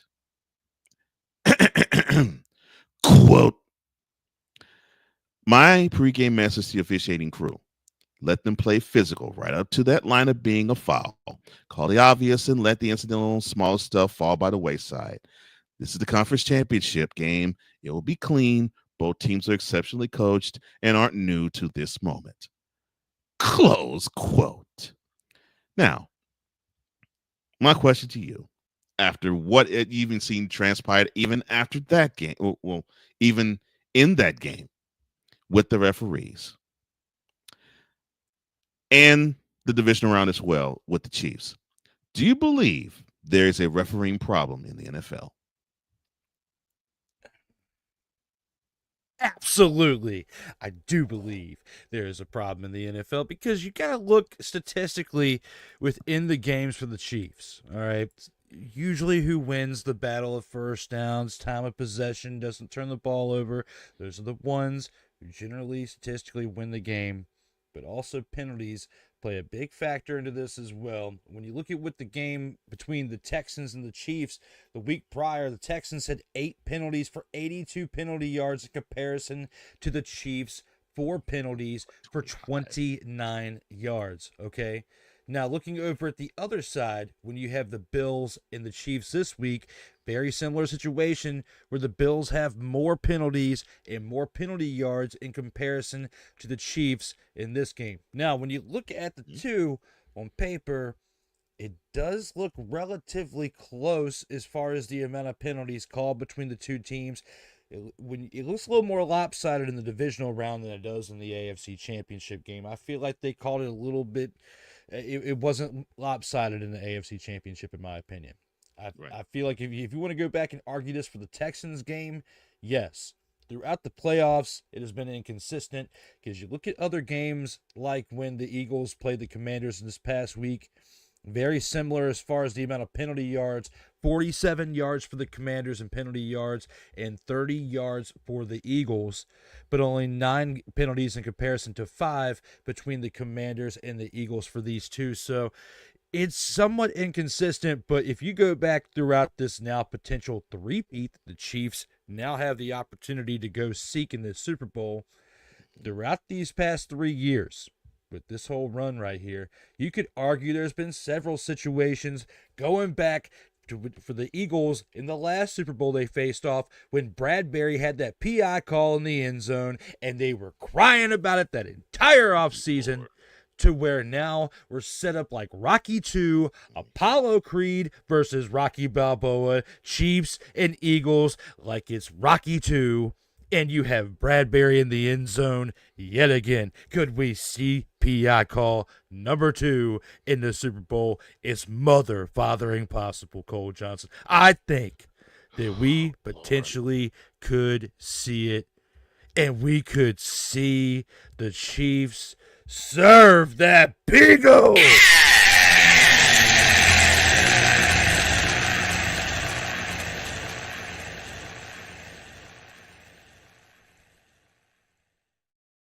To the Chiefs again, to where there is some type of speculation behind it, some type of misery, some type of mystery, some type of scenario to where out there somebody's going to cry. And it's going to be Eagles fans because the refs are going to be in the Chiefs' pocket, in Swifty Nation's pocket. It's coming as I pull a Darnell Playmaker Solids with the microphone right here. As I want to, just because I can, and it's entertaining. Because if he can win an award by doing this, so can we. We need to for charisma, because I'm going into promo mode when it comes to these referees right now. I'm going to lay it the smackdown on these referees because I don't know if they're finding them at a lawyer's office or a car wash, because they are not making consistent calls out here in the playoffs like they are in the regular season, not making consistent calls. Which is why you have the Chiefs winning 17 of their 18 previous games by one possession of 7 points or less, coming down to the very end, and a lot of them by 3 points or less. The Chiefs are getting it done because the refs are scooting them along. We're going to see the Chiefs three-peat. Kelsey will retire, and the Chiefs will never win another Super Bowl again because they cheated so much to get to this one because of the refs. Lord. It wasn't Spygate. It wasn't Deflategate. It was Refgate.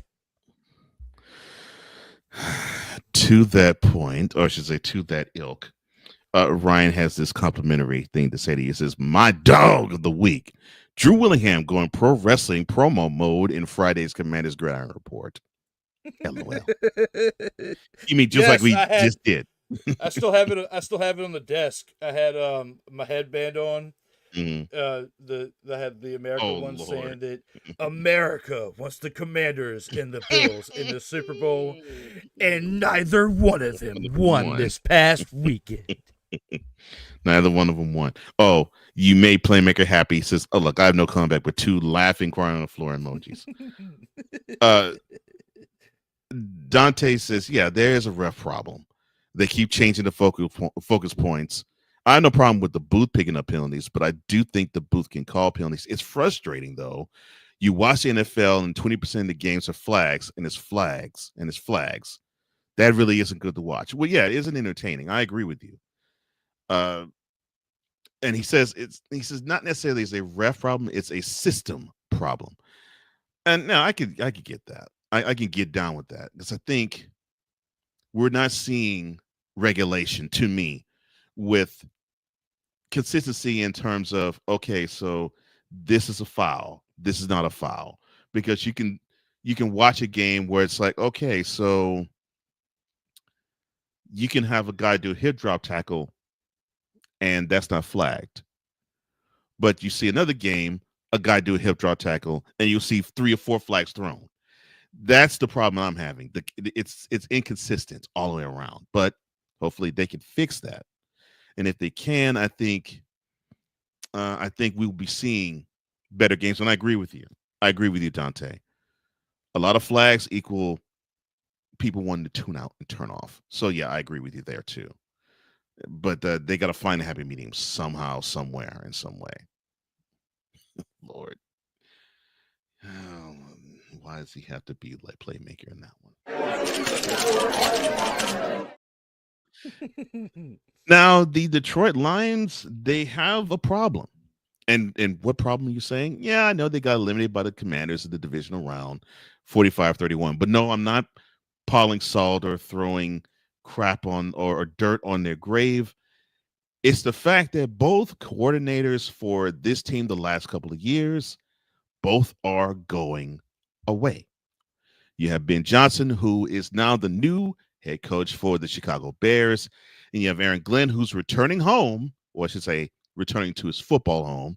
His normal home is Houston, Humble, if you're going to be correct, which is a northeastern suburb of Houston.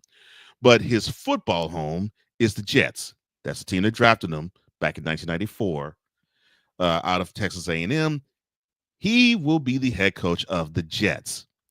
Now, my question to you is, with Johnson going to the Bears and Glenn going to the Jets, which former Lions coordinator do you feel is going to have a better chance of success? It's a really good question because there's been a lot of shade thrown at Ben Johnson for his first couple of days over in Chicago. Yeah. You can compare him to Adam Gase when he was with the Jets, with that deer in the headlights look, like he had smoked too much ayahuasca the night before and had a little bit too much fun before he came on out to the office. That's exactly what Ben Johnson reminded me of.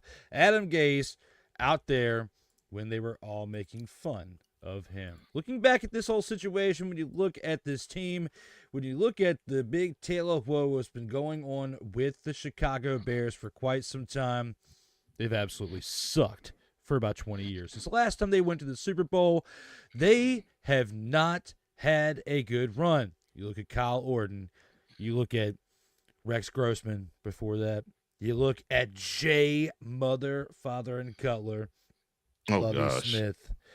Everything that was depressing about this team. Brian Urlacher was the last positive notion you had of this team.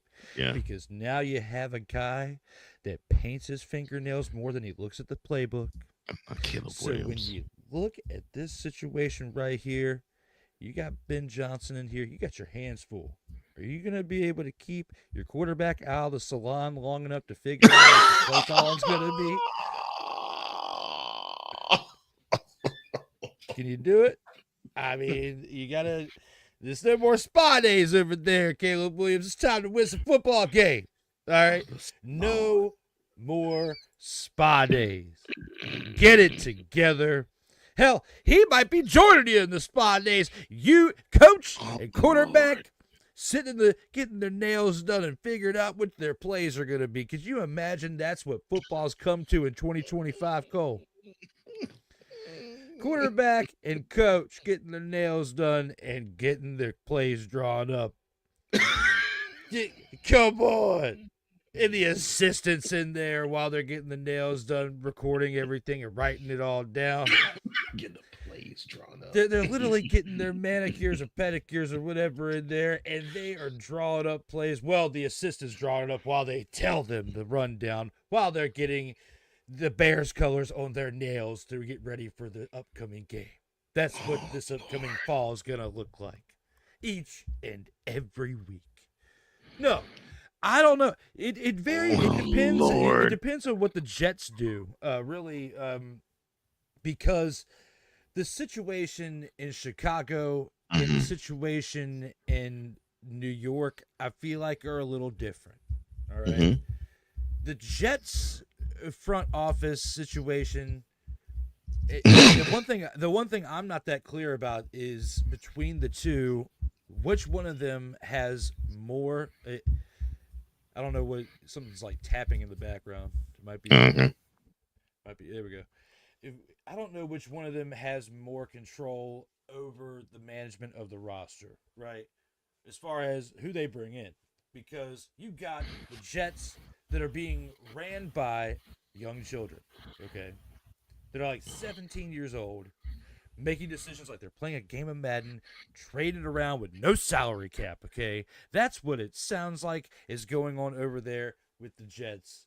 And then with the Bears, if Ben Johnson actually has more control over the roster and who he can bring in, who he can let go, I think that the Ben Johnson has a chance for more success over there in Chicago if they can keep the quarterback out of the salon long enough to get everything drawn up.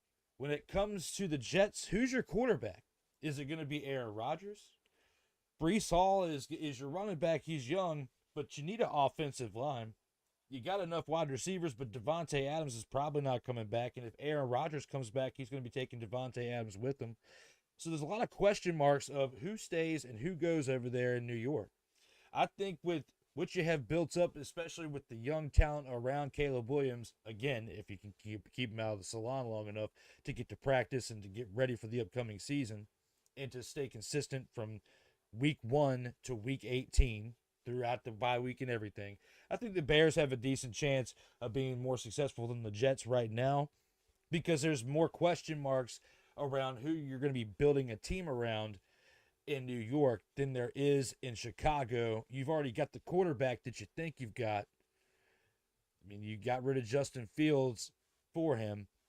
And even though Caleb Williams showed flashes last year, it's very evident, like in other teams in this league, you got to put more pieces around him for it to be truly successful. You saw what Jayden Daniels did in Washington with little help around him as far as they still need to make some more moves for the team. But the Chicago Bears are many, many, many pieces away than what the Commanders were as they got veteran presence in leadership around Jayden Daniels, like Zach Ertz, like Austin Eckler. Already had Terry McLaurin, other people on offense to help step up. Besides Keenan Allen over there in Chicago, you really didn't have any veteran presence over there on offense. So that and Matt Eberflus was an absolute disaster as the head coach. I think if Ben Johnson truly was a big part of that Detroit offense, besides their cheerleader over there with Man Campbell. Oh, Lord. Man Campbell, the Motor City Crybaby. Okay, look at that Man Campbell. Because he cried so much last week, coming there like a really. You're gonna throw shade on him like that? Really? He cried. Well, he was feeling the moment. He was feeling the moment. Playmaker Collins says, "Motor City Crybaby." Oh, Lord. I'm like, he was feeling the moment, but my brother's saying, Ain't nobody care. Who cares? Ain't nobody care. I mean, honestly, it was Surprise, motherfucker. when he did that. I did not think that. So you guys want to hear a fucking story? oh, Lord. I did throw a little shade. And mainly because I'm too amped up because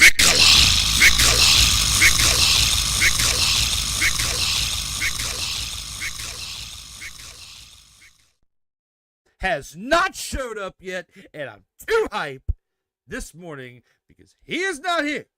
But hopefully he will show up so I can say, What's that? because we don't have a show today that revolves around. Okay. So I had to find a way to click the button. I figured just get creative. That's how we'll play. As you are here for episode 74 of some hard-hitting gridiron action with total football talk. Oh my gosh. Okay. Jeez. All right. So Dr. says to piggyback off of the last segment, look, there needs to be a rule for no hiring of any coaches or interviews until after the Super Bowl. I agree with you. I think there has to be a hard rule like that. I 100% agree with you there. Because I don't think you should have coordinators and other head coaches be picked off. And that might split their focus on what their task at hand should be. Oh, Planker says, yeah, Drew wins because I'm preparing for debut of season 3 of Cole's favorite basketball podcast. Oh, Lord. Nice. He says, Dante, so all 3 teams now have a limited time to build a staff there, but talking about Detroit, Chicago, and New York. But Chicago has to be the best with the money and the receivers. Yeah. He says, now, I'm not a fan of hiring defensive-minded guys as coaches. Yeah, you could rebuild the defense, but what happens with the offense constantly having to rebuild offensive staffs? Here's my pushback to you. Not saying you're wrong, Dante, but here's my pushback to you on that. The greatest coach that people will say of all time happens to be Bill Belichick. He cared less about the offense.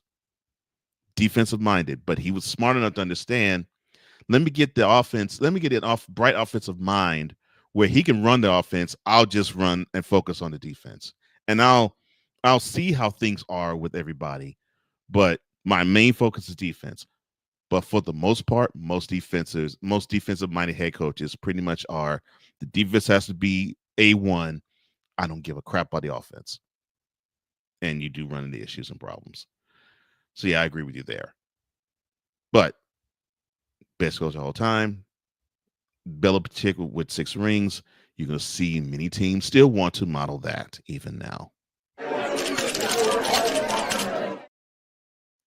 Now, turning our attention to something that I think my brother would really like, the possibility of the Commander's name being stricken in lieu of the former name. The Commanders are 1 win away. Well, they still are 1 win away from the Super Bowl. Unfortunately, they fell short. But if you said that to somebody about 5 years ago, they would have absolutely had no idea who you were talking about. Commanders.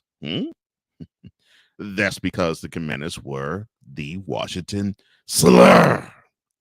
3 years ago, they were the Washington football team, or WTF, not WFT, with a different owner, coach, and quarterback. The fan base that knows turnover all too well has learned to roll with the punches, but a new era of success has dawned, and it seems to have just gotten started in the DMV area. Now, will the new era incorporate some of the old stuff? Some fans have called for the Commander stuff to be gone and for the nickname to be brought back, or at least some of the imagery from that era. And it's gotten support from the principal owner, Josh Harris, and even one of the minority owners, minority as in stock, not color, Magic Johnson. Now, my question to you, sir, will the Commanders ownership group consider a name change and logo change for 2025? 2025? I don't think so. It'll be too soon for that, because when they made the change from the football team to the Commanders, it still took like a year and a half, 2 years to complete, and they announced it.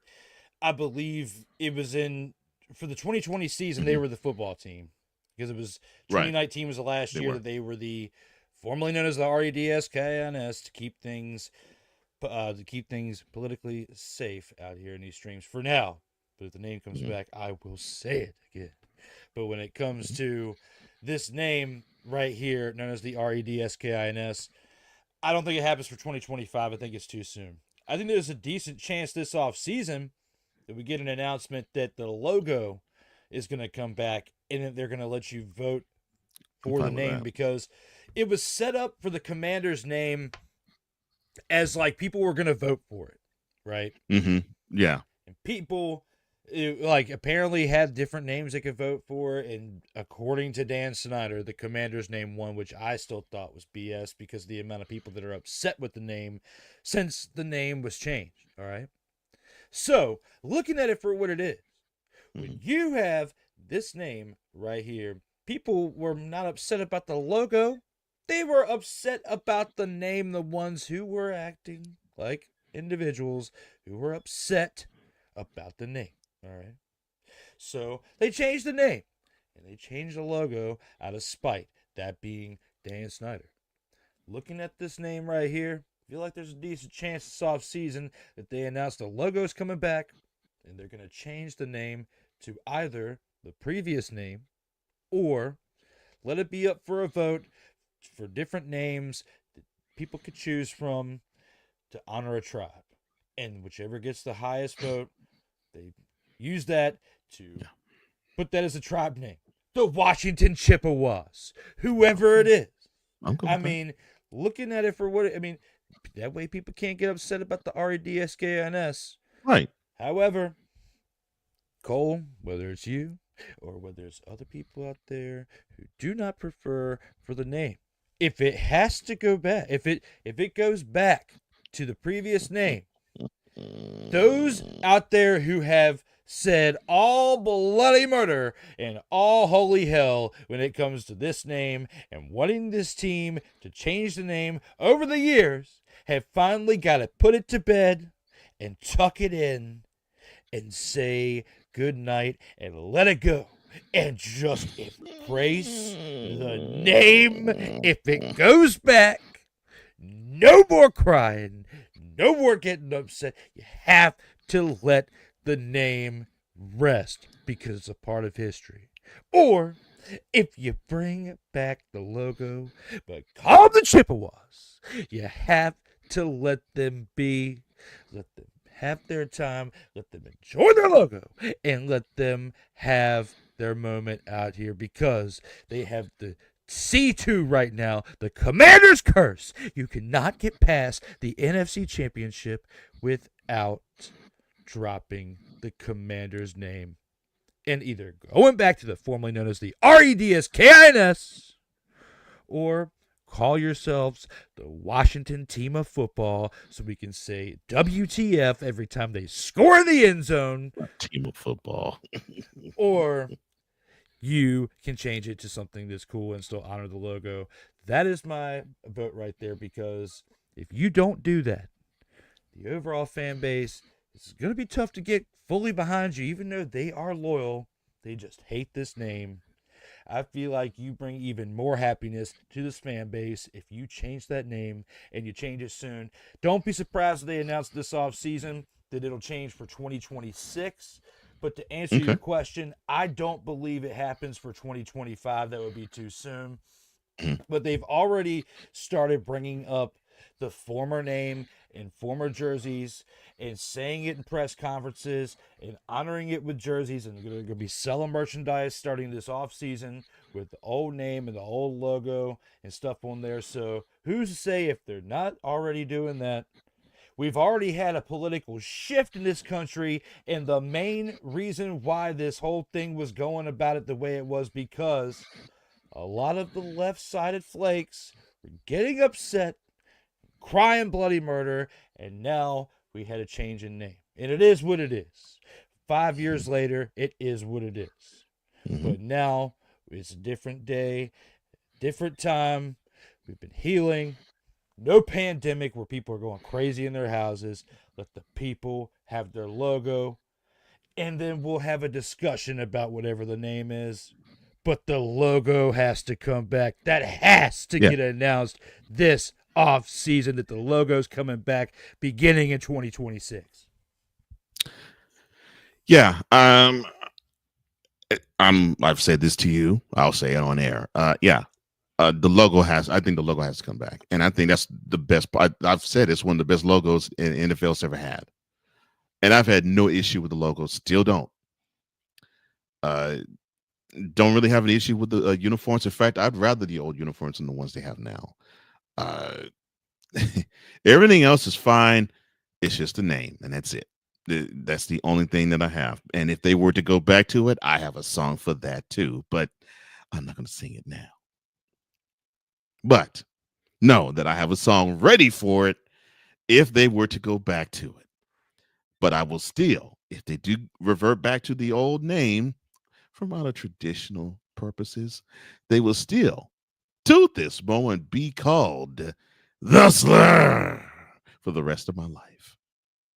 But I won't. But I will not interfere with anybody else calling them what they call them.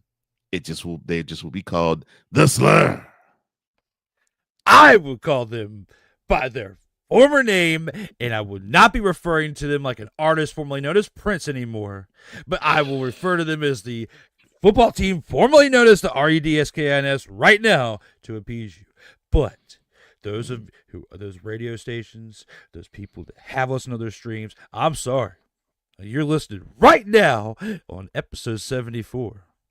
But you have to just understand that if they call them that, and they can say it on CBS, and they can say it on Fox, that we can say it in your house. Because this is the name that we have to call them. Whichever one they name it, I think we get the logo back. I can't guarantee the name, and I won't get upset at that either way. But I will get upset if you don't take away that stupid W and give us the logo back, because the W is cool on the Sartoba Media Championship because it stands for Willywood. Yeah, that stands for Willywood, and that is the nickname from the wrestling realm. That's okay for me. But when it comes to a football team, a W, it's like we're going to college. It's like we're watching a school team. They get schooled every single day. Like Wu-Tang Clan. That's what I think of when you show me that right now. Wu-Tang Clan. We're going to go watch the Washington Wu-Tang Clans. All right? The Washington Wu-Tangs. Yeah, that's what we call them. The Washington Wu-Tangs. All right? I love it. I absolutely hate it. Give us the logo back. Give us something real. It just doesn't feel as authentic. But I was even saying it last week, and I was saying it before the game, and you can attribute to this. I kind of wanted to lose the NFC Championship game because you lose the NFC Championship game, it leaves a door open for you to change the name. You go to the Super Bowl, even if you don't win it, but you still appear in the Super Bowl, there's a chance that you don't change the name, because if you change it, you might superstitiously think that you might not go back anytime soon. Okay. You're stuck with the Commanders' name. Now we have the Commanders' curse because they didn't get to the Super Bowl. Change the name. Not a Commanders' curse.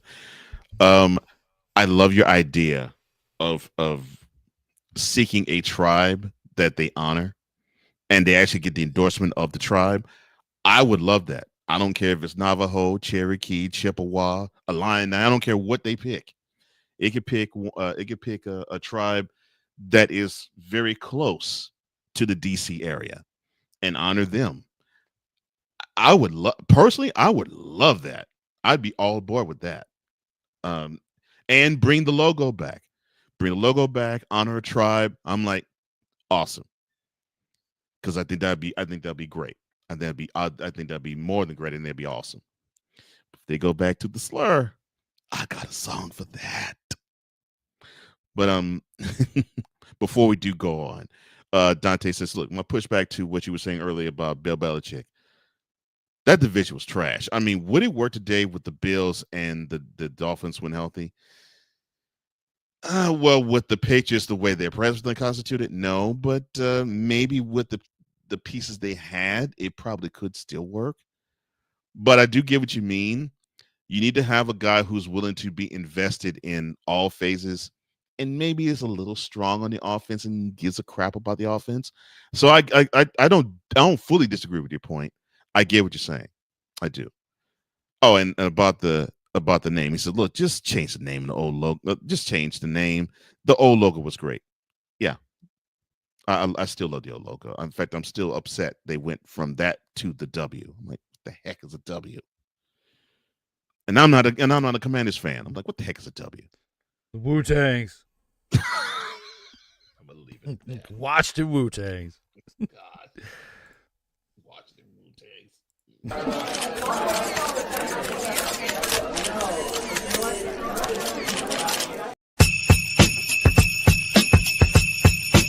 Oh yeah. I know the South has been feeling it, but this is our brand of snow, the snowflake of the week. And I know Drew's been chomping at the bit. Who's yours, sir?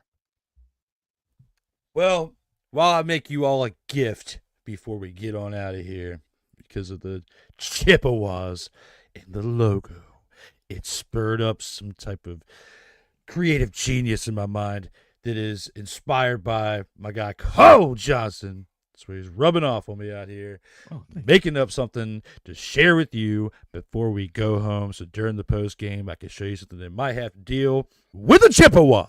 But right here and now, when it comes to this pick for Snowflake of the Week, I got to give you to somebody who I felt was absolutely terrible in this game and made a difference. Besides Mr. Brady, which that was the obvious choice because we gave him enough shade, I had to go outside the window and go with somebody who was part of that team, and that is Dalton Kincaid. On 4 targets, he dropped, out of those 2, he dropped a big one that could have made a difference into them getting points in this game. On 4 targets, he had 2 receptions for 13 yards for somebody who is a big-time target when you don't have many weapons on your offense, when your other wide receiver options aren't stepping up and they're looking at you more than others because Coleman had 4 targets and only had 1 catch for 11 yards, and you're being looked at the same amount as targets as your other top tier one like him, and you can only haul in 13 yards on 2 catches out of 4 targets. Number 1 tight ends play better than this, and that is why my choice of Snowflake of the Week is Dalton Kincaid. They're Cole Johnson. I agree with that choice, especially the drop pass he had when, like I said earlier, could have bailed out Allen, but he has suffered from the Andrews disease from the week before. But oh well, yeah, good choice. Now, as for me, I could have chosen a commander. I am not. I could have chosen a Bill. I am not. I could have gone Joe Brady. I am not. But I'm going with one selection and one selection only, and that is Gerald. Yes. That's right. This week's Snowflake of Week is the 82-year-old curmudgeon owner, general manager, head cheerleader, head salesperson, head reach up the skirt of a blonde floozy, Jerry Jones, but I call him by his government name, Gerald. And why am I calling him out this week? You're saying, Cole, wait a minute. We didn't have to deal with ridiculousness like this. Delete! Delete! Delete! Delete! Delete! Delete! I mean, we ain't seen this type of crap. This has been yet another beating a dead horse presentation. No, but what you had to deal with was a guy who tried to sell everybody on a bill of goods saying, well, let me do it right. Quote, well, I think we should have Deion Sanders represent the team. I think it'd be great. Close quote. And get the buzz going, have Deion, rope him from Boulder, Colorado, take him from the University of Colorado, have him be a Cowboys head coach. Had everybody talking, and then all of a sudden, out of everybody's view, he decides that he wants to sign offensive coordinator of the team, Brian Schottenheimer.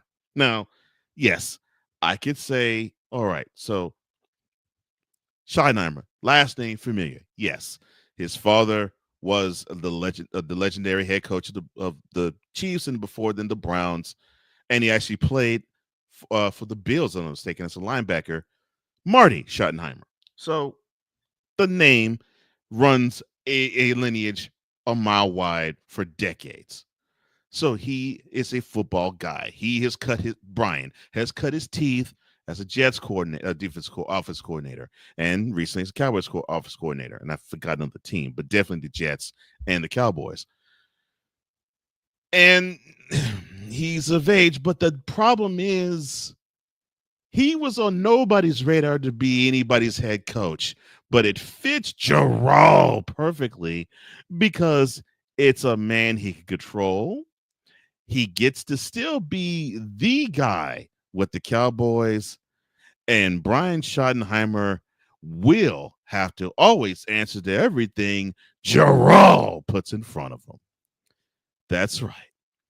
You, Mr. Jones, all 82 years old, sir, your balls have shriveled up. Sad, son. Come on, Jarrell. Brian Schottenheimer. Jeez.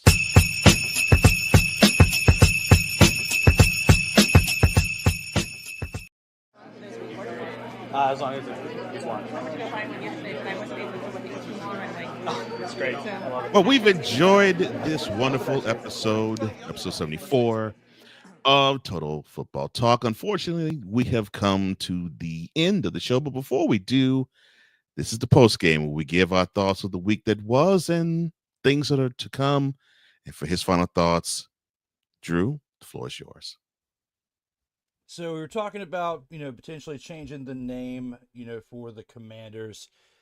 A team that deserves something better than that stupid W. Okay? And while Cole was discussing his snowflake of the week, and while I was wrapping mine up, I made a present for you all. What if they became the Washington Chippewas? And here is the old logo. Nice. Right here. I love that. Or if they became the Washington Cherokee. I'm cool Either with that one, too.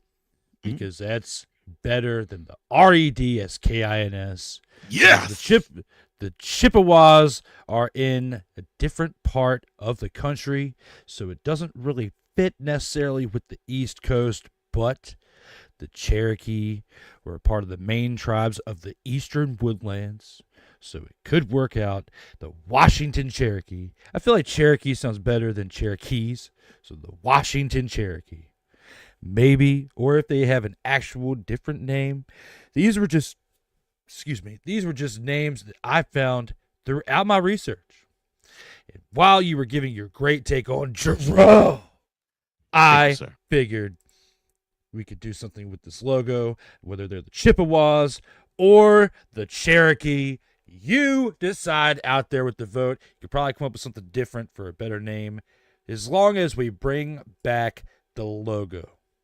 How do you feel? You let us know out here in the comments. But for the post game, I gotta say this, another great addition for episode 74 of our program. Some hard-hitting gridiron action as we have been live for the past 2 hours. We've discussed the conference championship.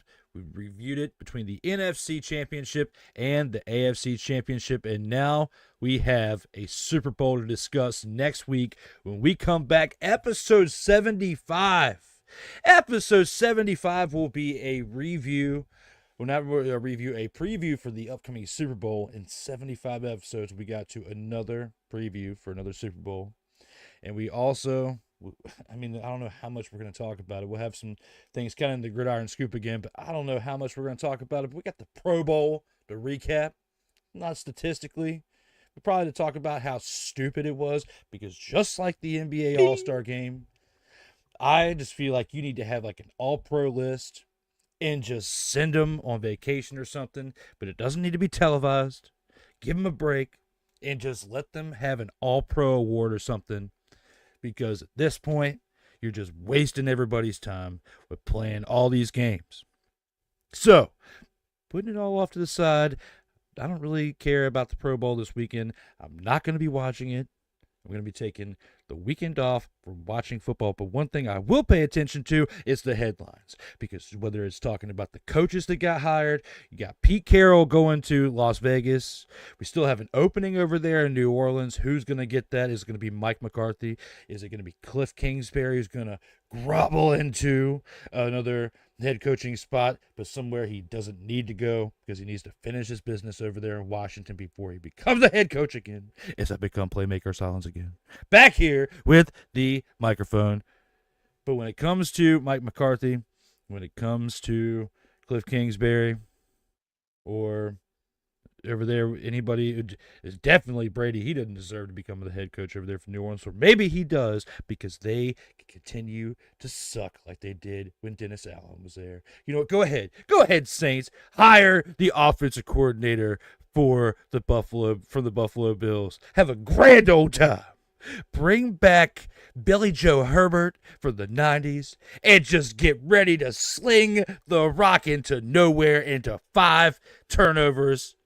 That's what you could do. Get old Billy Joel Herbert over there slinging the rock like you did on NFL Game Day 98. That's where I'm taking it back to right now. Saints, Mike Ditka, Ricky Williams. Take it back. Bring them all back. 50 years old. Running away from arthritis or running into it. That's what they're going to do with the Saints. Bringing back the wrong head coach. Once again, I don't know. What I am going to say is this. It has been a fun year of football. It was definitely fun to see the Commanders get as far as they did. Looking forward to recapping the season and this past game with another edition of Commanders Gridiron Report. More than likely this Friday, just to get it knocked out. And then we'll see with that show and before the draft when it comes back. But we do have a lot coming up. We don't have much time until the UFL is back, Cole. The Rock will be layeth in the smackdown with the ratings, hopefully, when it comes to wrestling and professional football. A lot of things to look forward to, a lot of fun, a lot of great times when it comes to sports. And we'll begin it all, or continue it all, next week when we are back for episode 75.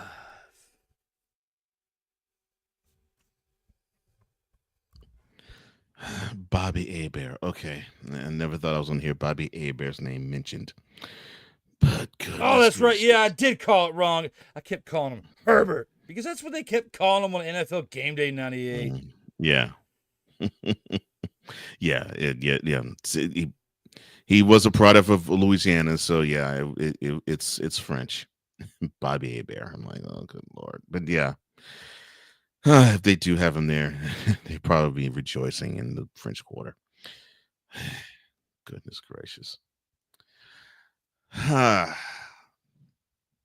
Another NFL season has passed, and now we get the chance to see history. And the funny thing about it,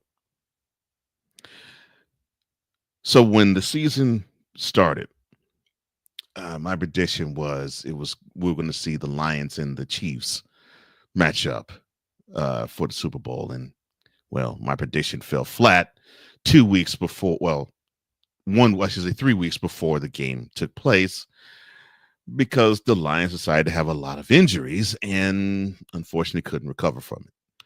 Although, yes, they are the Kings of the North.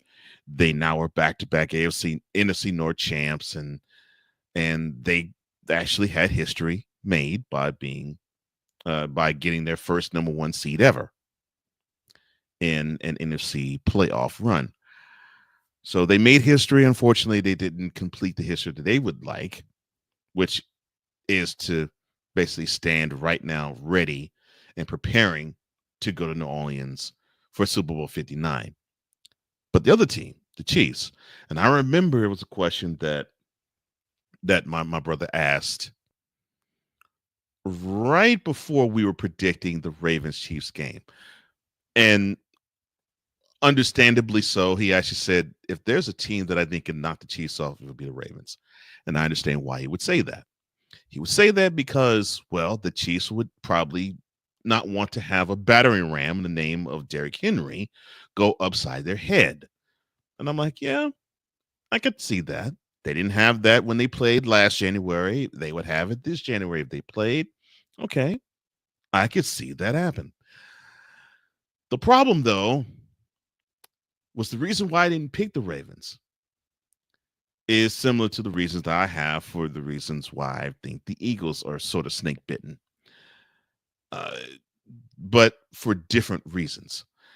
The coaching staff is a little too conservative when it gets to playoffs, or they also, oh, it's just say, and they also really throw their eggs in the Lamar Jackson basket a little too often and much. And fast forward about 5 months, and that's exactly what we saw last week when the Ravens played the Bills last Sunday. Derrick Henry he had 84 yards on 16 carries, and he was not a big presence in the fourth quarter. But Lamar Jackson played hero and almost pulled them out of the jaws of defeat.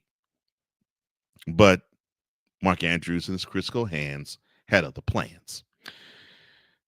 But the reason why I did not think that the Ravens was going to actually beat the Chiefs, I thought that basically the coaching was going to bite them in the butt. And we didn't even have to get to a Ravens Chiefs playoff matchup because it bit them in the butt in Western New York. And speaking of biting teams having been bit in the butt, we get to the second best team in the AFC, the Buffalo Bills. And they have been the second best team in the NFL now for 5 years.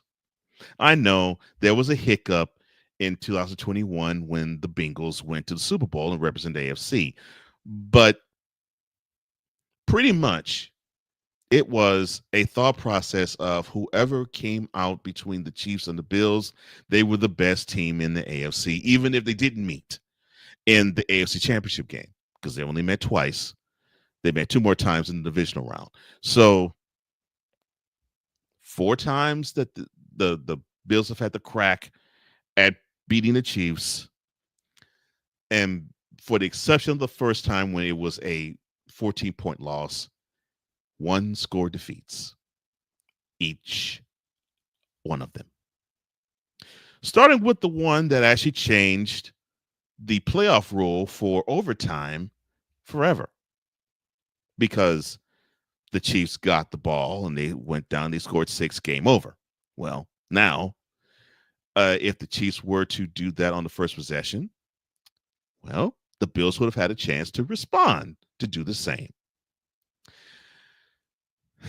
Even with that change, they lost by 3 last year to the Chiefs. They lost by 3 to the Chiefs this year.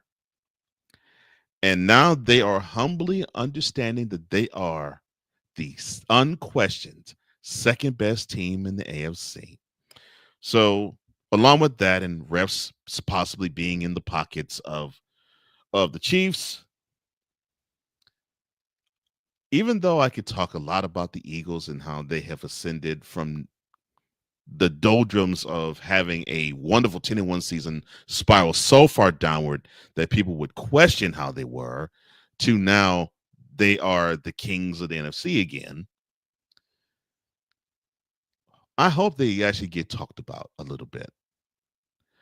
And I hope the people mention to them that they actually have a team that if you do forget about them, they will put the beat down on them. Maybe not to the degree of 55 points, but they can beat a team. Because I just get the feeling the next 2 weeks, the conversation would be about that team that sports the red and the mustard and has the KC emblem on their foreheads. I just get or helmets. I just get the feeling that we'll be talking about the Chiefs from now until Sunday. And either we hope they lose, I don't want to see Taylor Swift on my screen, I can't stand that Patrick Mahomes guy, or the refs are in the pockets of the Chiefs. Jake from State Farm. Oh yeah. Or how many times we're going to see the State Farm commercial that Andy Reid and Patrick Mahomes are in. All of those things we're probably going to be hearing ad nauseum for the next 2 weeks. But whether we see history 2 Sundays from now or not, it still is good to see the possibility of history happen. And if they're good enough to complete it, or are the Eagles good enough to stop them from getting it? The art of competition. There is nothing better than that. As long as it's one. It's great. I love it. I hope it actually is recording. Listening to it. All right, sir. Any final thoughts before we let the tribe go? For my man Dante, ask and you shall receive. With your comment that you had made over here, you said the Powhatans sound so much better. Powhatans. So what I did, I put a Z on it. Washington Powhatans, because Carl Sports with the Z. If that can happen, then Washington Powhatans with a Z can happen. That is my choice. Powhatans is good, but put a mother-fathering Z on it. What do you think, Dante? Washington Powhatans or the Washington Cherokee? Oh, my gosh. What do you think, Cole? Since Powhatan actually is around here. Yeah, I was about to say it's probably a tribe that's around the area. Yeah, I would love it. Powhatans. I would if the tribe was down with it, I would love it. I would love it. I like it. I mean, I think that'd be great. But regardless, it's definitely a good time. It is a great time if you are an Eagles fan or a bandwagoning Chiefs fan, because you have your team in the mother-fathering Super Bowl. This is how you have to feel. If you are a fan of either one of these teams right now, congratulations. But if you're a fan of any of the other 32 or the other 30 out of 32 teams in the league that are not in this game, you are not feeling great on this day if you are a fan. Because you have to watch 2 teams that have been in the Super Bowl in recent time, and especially one that just keeps winning because of the health of the refs. We covered it. We talked about it. And now you are a witness to it. The fix is in. Oh, Lord. Not the fix is in. Goodness gracious. But Powhatans, I like that. I like that. And the tribe is with it. I'll be all for it. I'd be all for that. That would be awesome. What is not awesome is, unfortunately, we have now come to the end of the show. But if you feel the need to reach either one of us, this is how you can do it. To reach my brother Drew, all you have to do is go on to Instagram at @Surtoba_media, at X at @Surtoba_media. Thank you, sir. At TikTok, if it's still up, at @_Surtoba, and on YouTube, you can reach him at Surtoba Media, which I thought it was. It's alive. As you want to reach yours truly, just go to flowcode.com/page/host Cole Johnson. That is flowcode.com/page/host Cole Johnson. Yeah, it's alive too. Goodness gracious, it's alive. Well, we thank you guys for liking, sharing, subscribing, and for hitting that notification bell to get all content that comes from the Surtoba Media YouTube channel, one of the greatest channels that's on YouTube, or the Kobe Media YouTube channel. We both appreciate you and your patronage. Now, for Drew Willingham, I am Cole Johnson, here to say parting as we always do. In life, just like in football, keep your head up. And as always, remember, you got to play until the whistle blows. And as always, stay safe out here in these streets.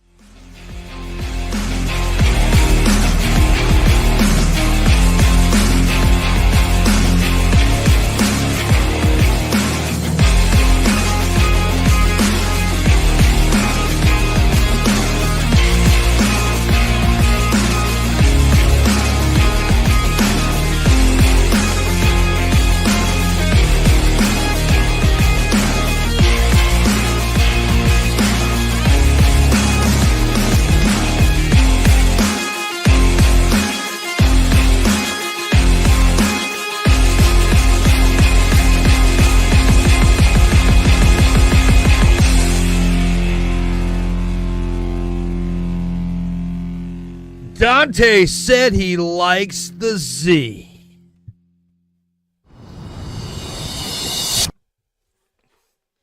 Chippewa. Wow.